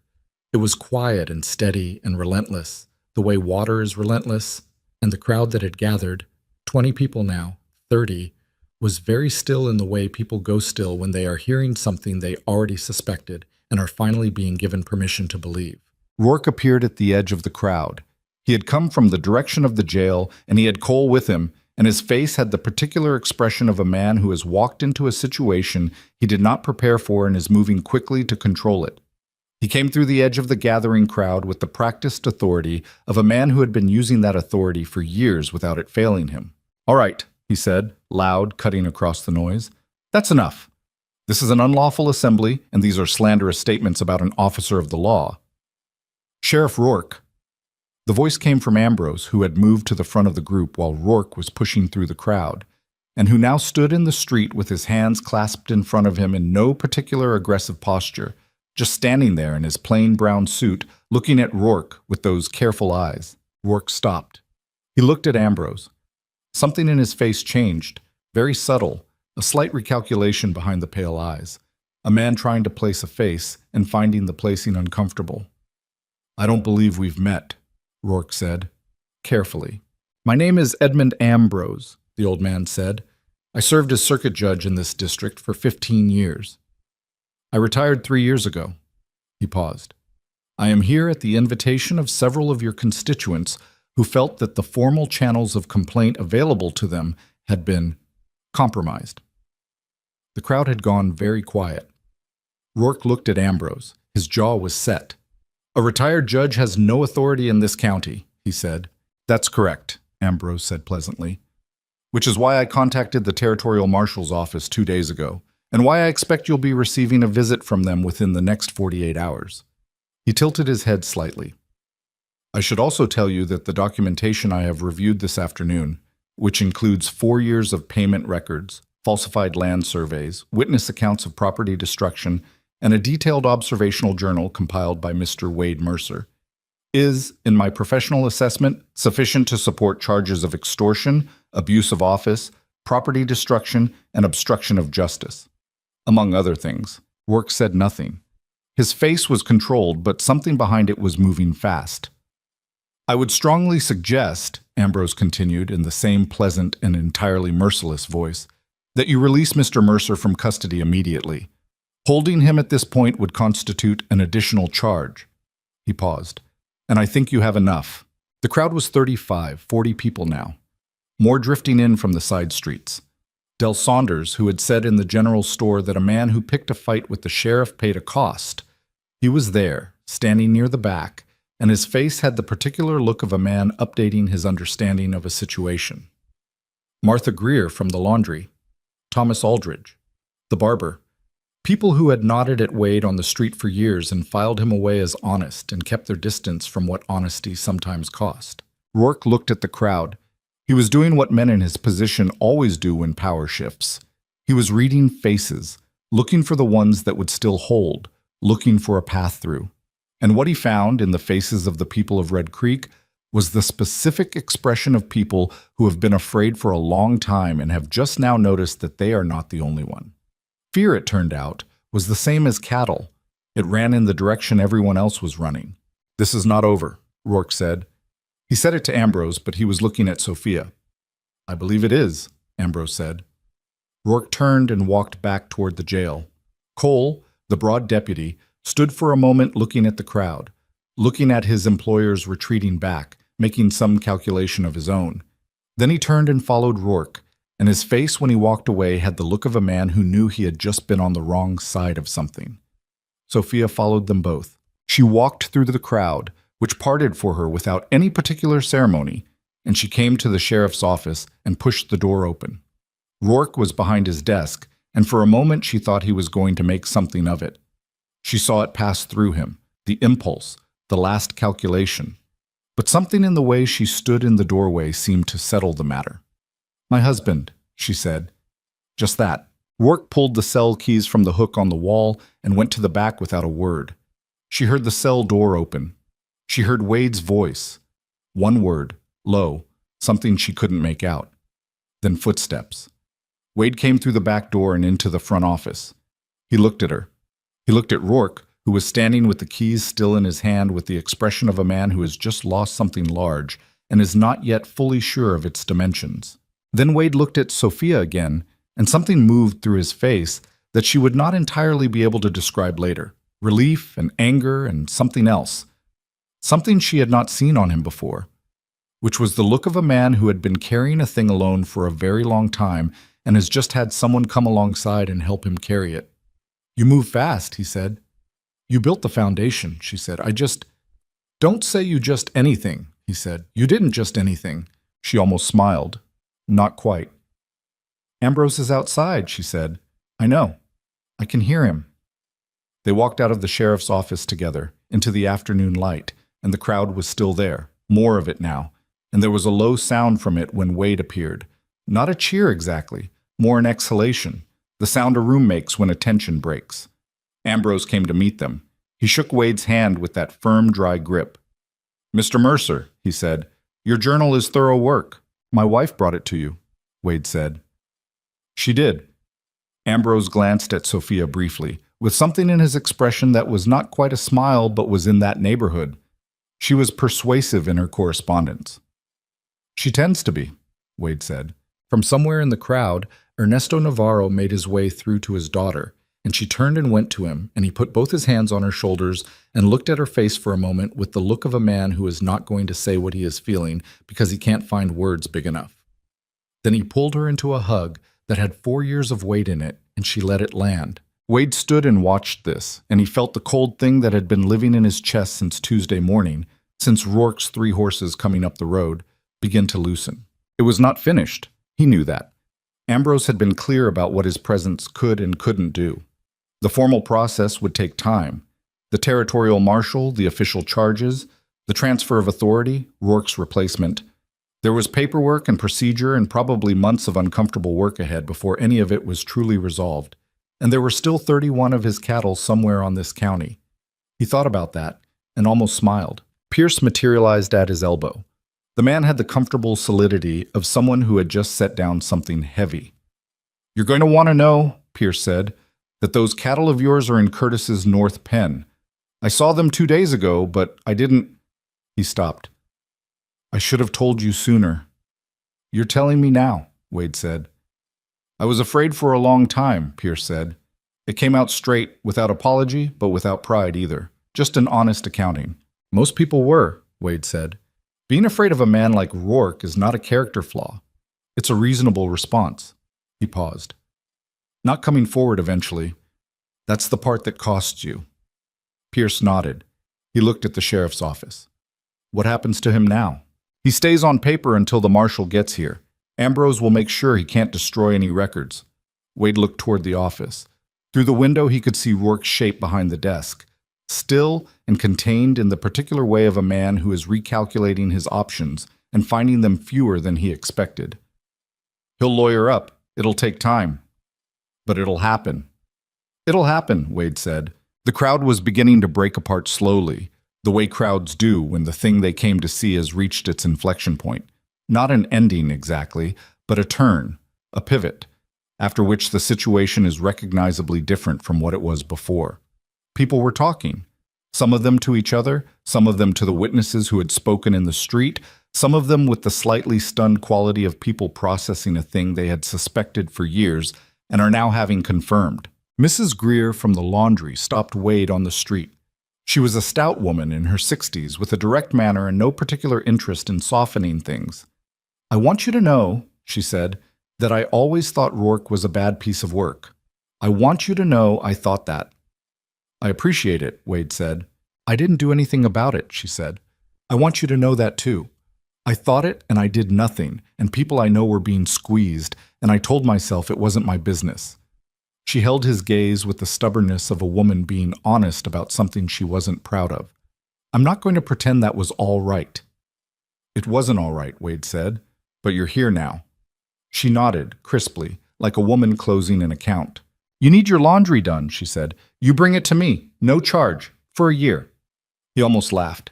It was so specific and so Mrs. Greer. I'll tell Sophia, he said.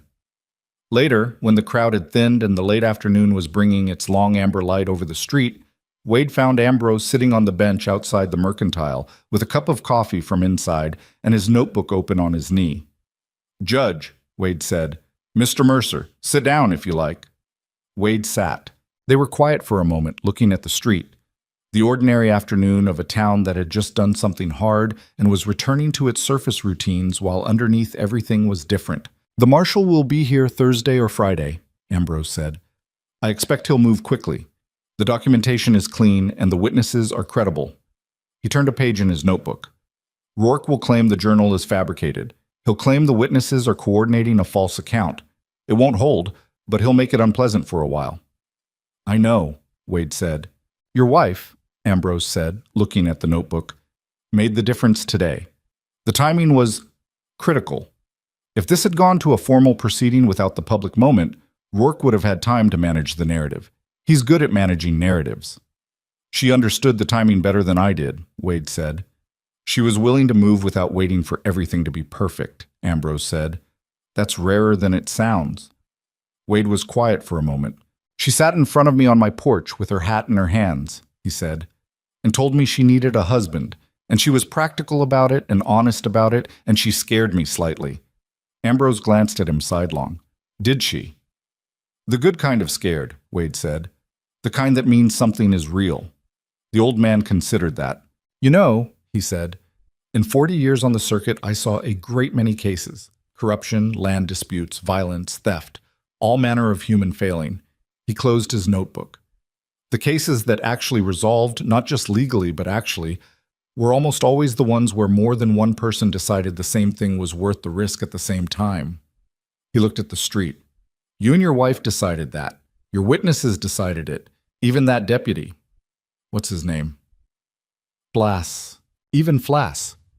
Whatever he does now, whatever he decides about his future, he'll have to decide it knowing what he saw today.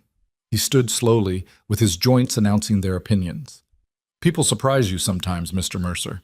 Not always pleasantly, but sometimes. Sophia came out of the Mercantile behind them, carrying a second cup of coffee, which she handed to Wade without comment, and then sat down on his other side. He passed it back to her because he'd already had enough, and she accepted it without discussion. The three of them sat on the bench outside Navarro's Mercantile in the late afternoon light of Red Creek, Texas.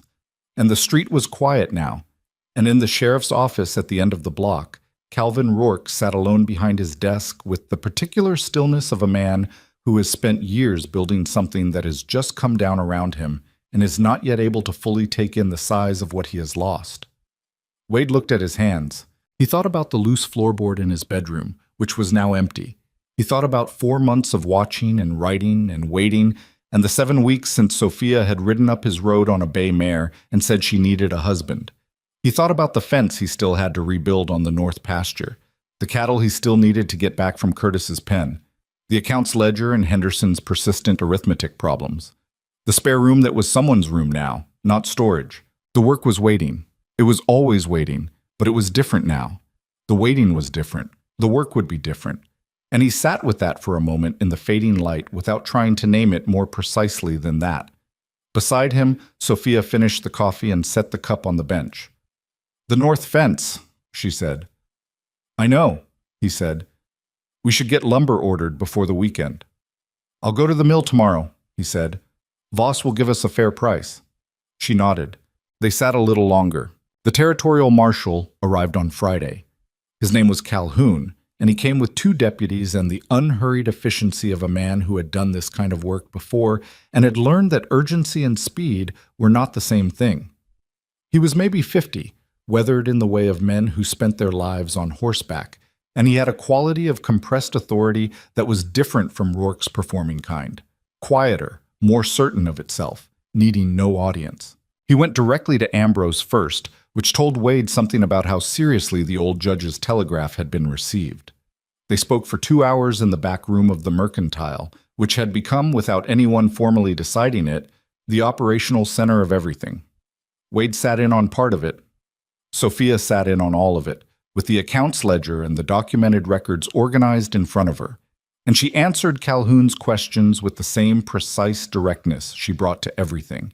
And Wade watched Calhoun's expression shift incrementally from professional reserve to something closer to genuine attention. 4 years, Calhoun said at one point, looking at Ernesto's payment records. 4 years, 2 months, Ernesto said from the corner where he had been sitting quietly. I missed 1 month in the second year. They sent someone to explain why that wasn't acceptable. He paused. I didn't miss another. Calhoun looked at him for a moment. Then he looked at the records again. I'll need all of this, he said. It's yours, Ernesto said. The arrest happened that same afternoon, without theater and without incident, which surprised some people and didn't surprise others. Calhoun walked into the sheriff's office with both his deputies and a federal warrant, and Calvin Rourke, who had spent 3 days behind his desk in a state of increasingly thin composure, watching his options narrow, stood up when they came in and said nothing. He looked at the warrant. He looked at Calhoun's face. He seemed to do some final calculation. Whatever he calculated, it told him the same thing the street had told him 3 days earlier. He put his hands out. Cole, the broad deputy, was brought in separately and charged as an accessory. He cooperated immediately and completely, with the eager speed of a man who understands that the first person to talk gets the best terms. What he said filled in several gaps in the record and added 2 additional incidents that Wade hadn't known about. Glass was questioned but not charged. There was not enough to charge him, and Calhoun was precise about the line between complicity and proximity. Glass sat in the questioning with the expression of a man who had escaped something he hadn't entirely deserved to escape, and who was going to spend some time living with that. Wade thought that was probably the right outcome. Not justice exactly, but something in its neighborhood. Rourke was transported out of Red Creek that evening in handcuffs, in the back of Calhoun's wagon. A fair number of people watched him go. Not a crowd this time. Not the charged assembly of 3 days earlier, but a scattered, quiet line of people on the sidewalk and at windows, watching a man who had ruled their lives through fear be taken away in chains, and feeling something that was too complicated to be simple satisfaction. Martha Greer watched from her laundry doorway. Thomas Aldridge watched from the street. Del Saunders, who had said out loud that picking a fight with the sheriff carried a cost, watched from the edge of the saloon porch with his hat in his hands and the specific expression of a man who is assessing his own record and not finding it entirely satisfactory. Wade watched from the street. He stood with Sophia beside him, and he watched the wagon roll down Main Street and turn at the East Road. And he felt the stone that had been living in his chest since the morning 3 weeks ago when Rourke's men had moved his cattle markers.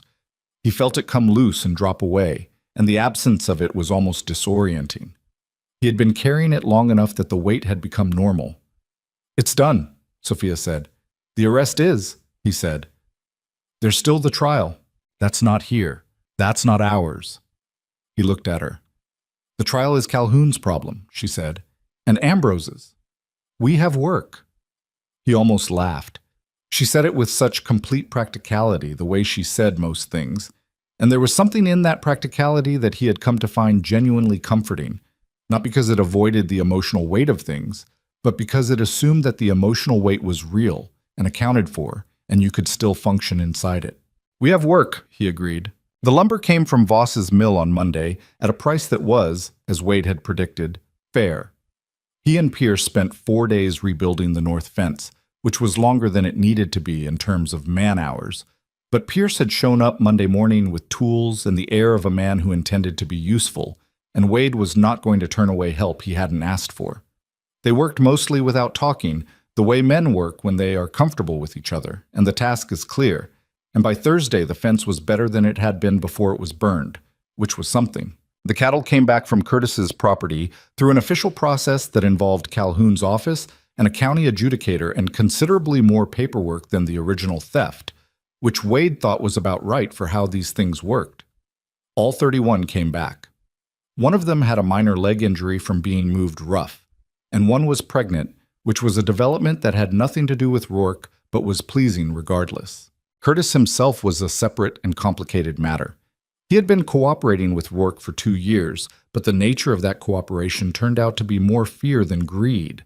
Rourke had leverage on him from an earlier land dispute, and when that leverage was removed, the man seemed to deflate, like something that had been held up by pressure and couldn't stand on its own.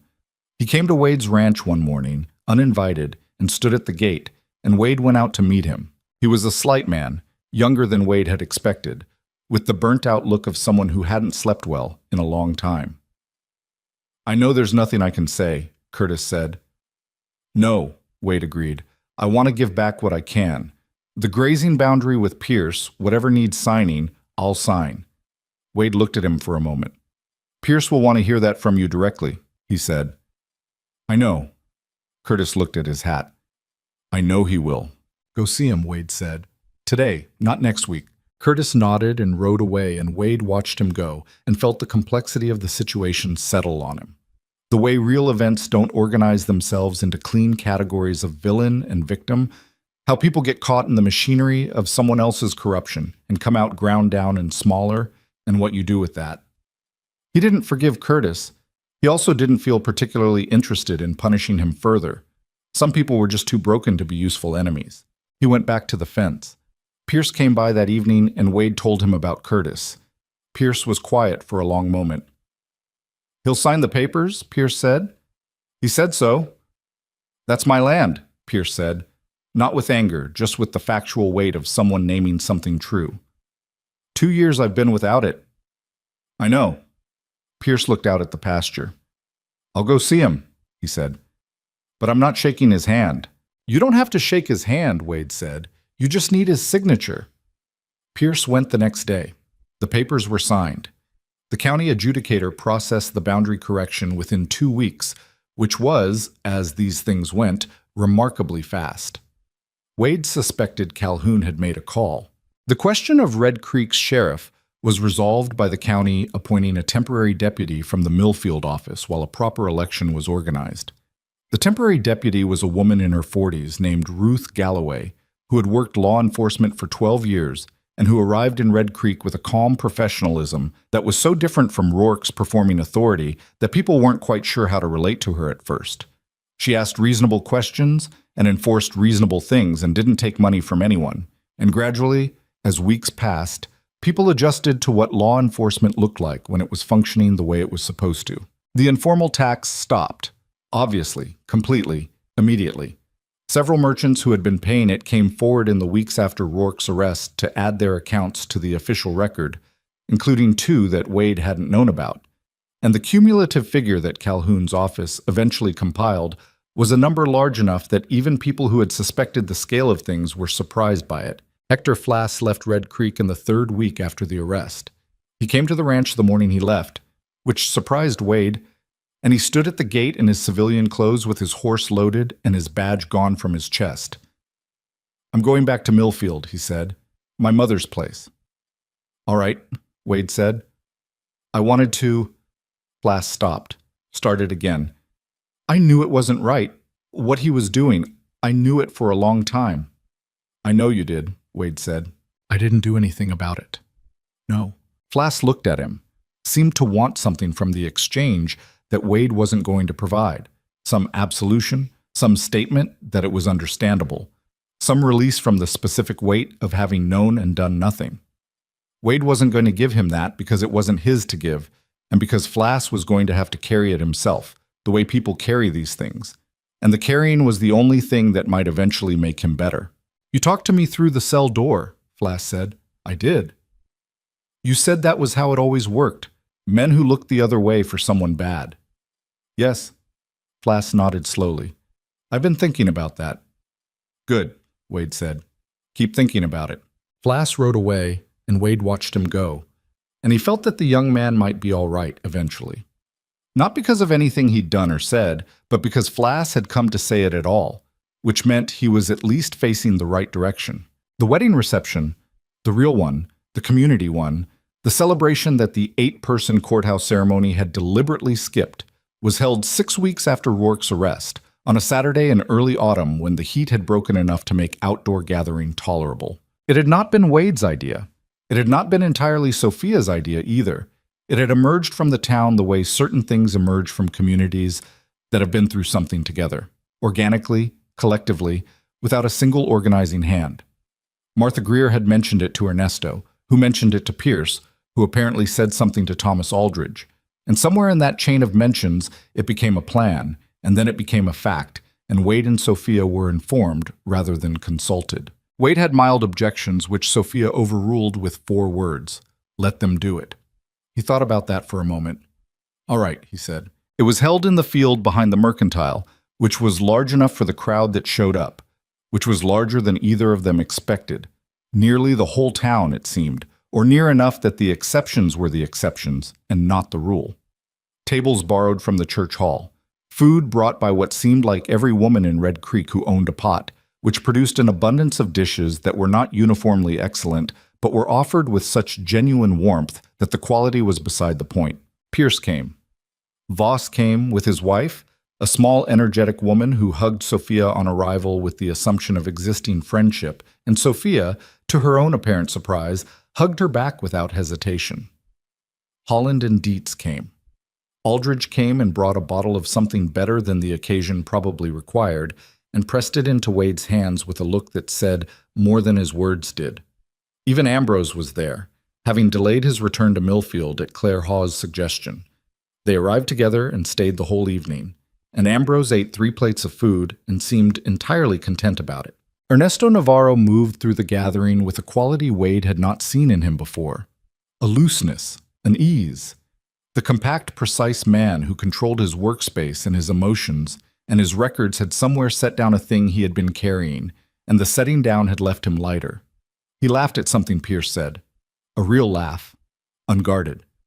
He danced with his daughter to the fiddle music someone had organized, awkwardly, the way fathers dance with daughters. And Sophia looked both embarrassed and thoroughly happy about it, which was its own kind of wonderful to see. Wade stood at the edge of it for a while, watching. He was not a man who was comfortable being celebrated. He had lived too long in the habit of invisibility to find public attention anything but slightly disorienting. People came to him throughout the evening, shook his hand, said things that were warm and genuine and sometimes slightly too large for him to know how to receive. And he accepted all of it as graciously as he knew how, which was not always gracefully.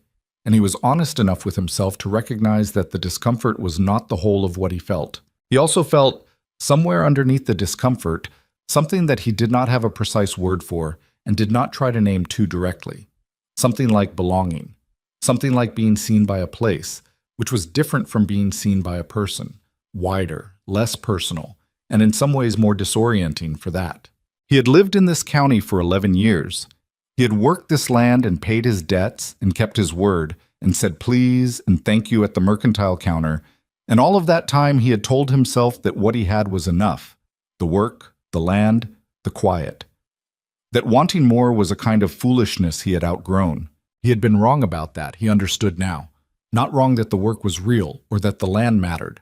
Wrong that those things were sufficient. Wrong that a person could build something solid in isolation and call it complete.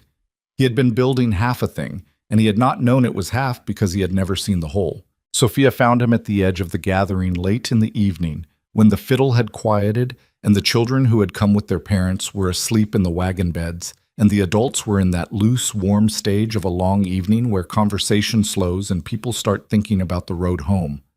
She stood beside him and looked at the gathering, at the people of Red Creek in the autumn dark with lanterns going, and the low sound of conversation moving through the air. "You're counting the ways this could have gone wrong," she said. "I'm not," he said. And then, honestly, "Not anymore." She looked at him. "It did go wrong," she said. "Several times, the cattle, the fence, the arrest, several things went wrong." "Yes."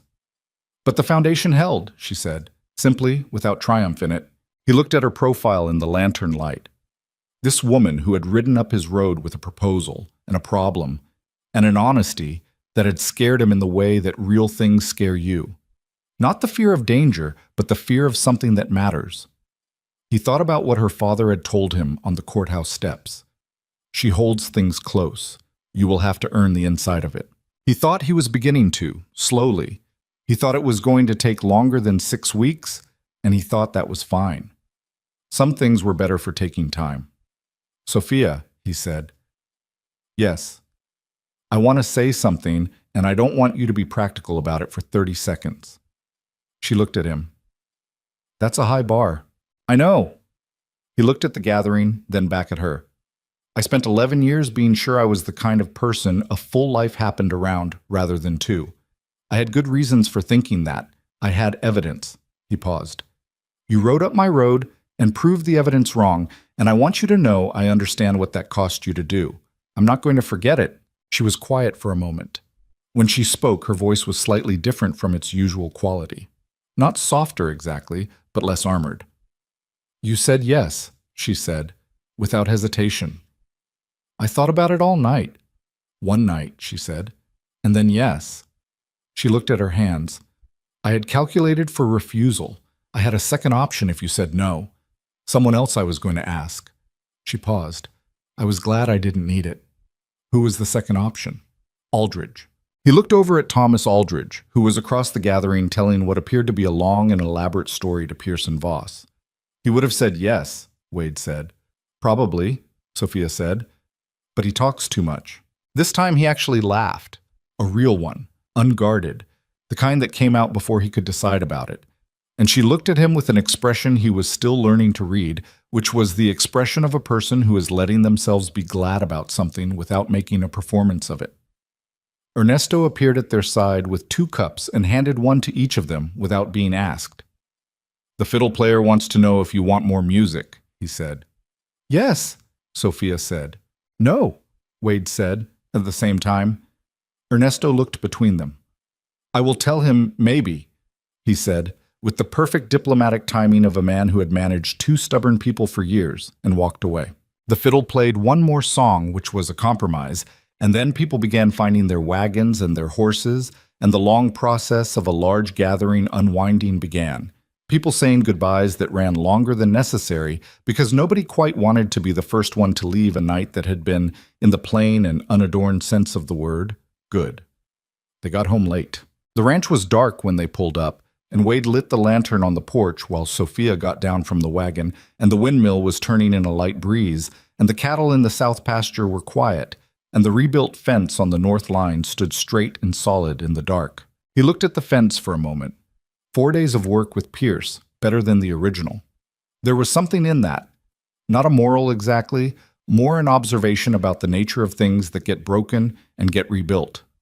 Sometimes the rebuilt version is just a rebuilt version and carries the scar of what was lost. Sometimes you do it right, and it comes out stronger than it started. He wasn't sure which category this fence fell into. He wasn't sure which category most things fell into.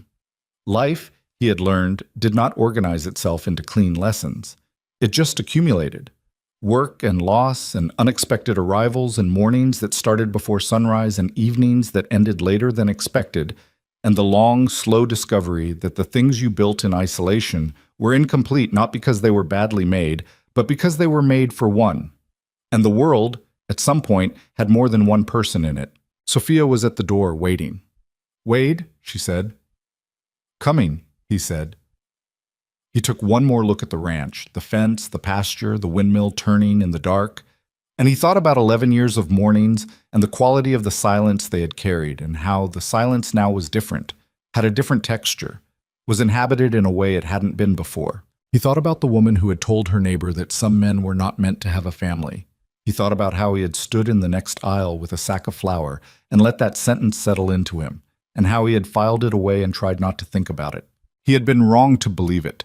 He had been wrong, and the wrongness had been corrected not by fate or luck, but by a woman on a bay mare who had done her research and made a proposal and refused, at every point, to accept the situation she had been given as a situation that couldn't be changed.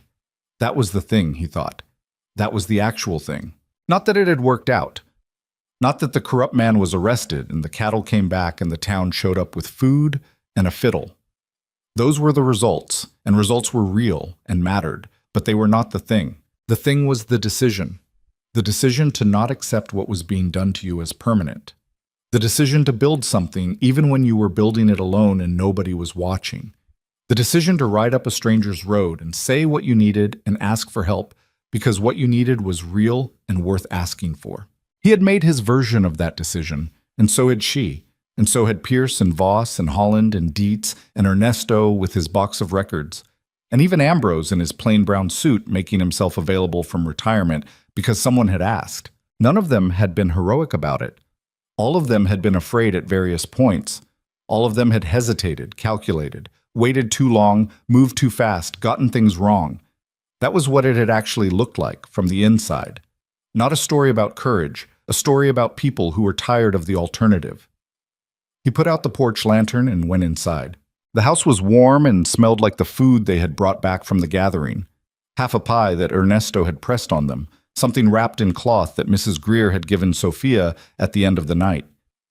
The kitchen was the particular comfortable disorder of a house that two people live in, which is different in texture and feel from the order of a house that one person keeps. He had not noticed that difference until he had it to compare to. Sophia was already in the hallway. "Henderson's invoice came yesterday," she said. "I left it on the table." "I'll look at it in the morning." "There's a discrepancy again, $8. "Of course there is." She went to her room. He went to his. He lay on his back in the dark and listened to the familiar sounds of the house, the windmill, the cattle, the creaks of the old timber. And underneath those familiar sounds, the small sounds of another person settling in at the end of a long day. It was a good sound. He had not known, before, that it would be. He closed his eyes. Outside, Red Creek settled into the quiet of a late autumn night, and the north fence stood straight in the dark.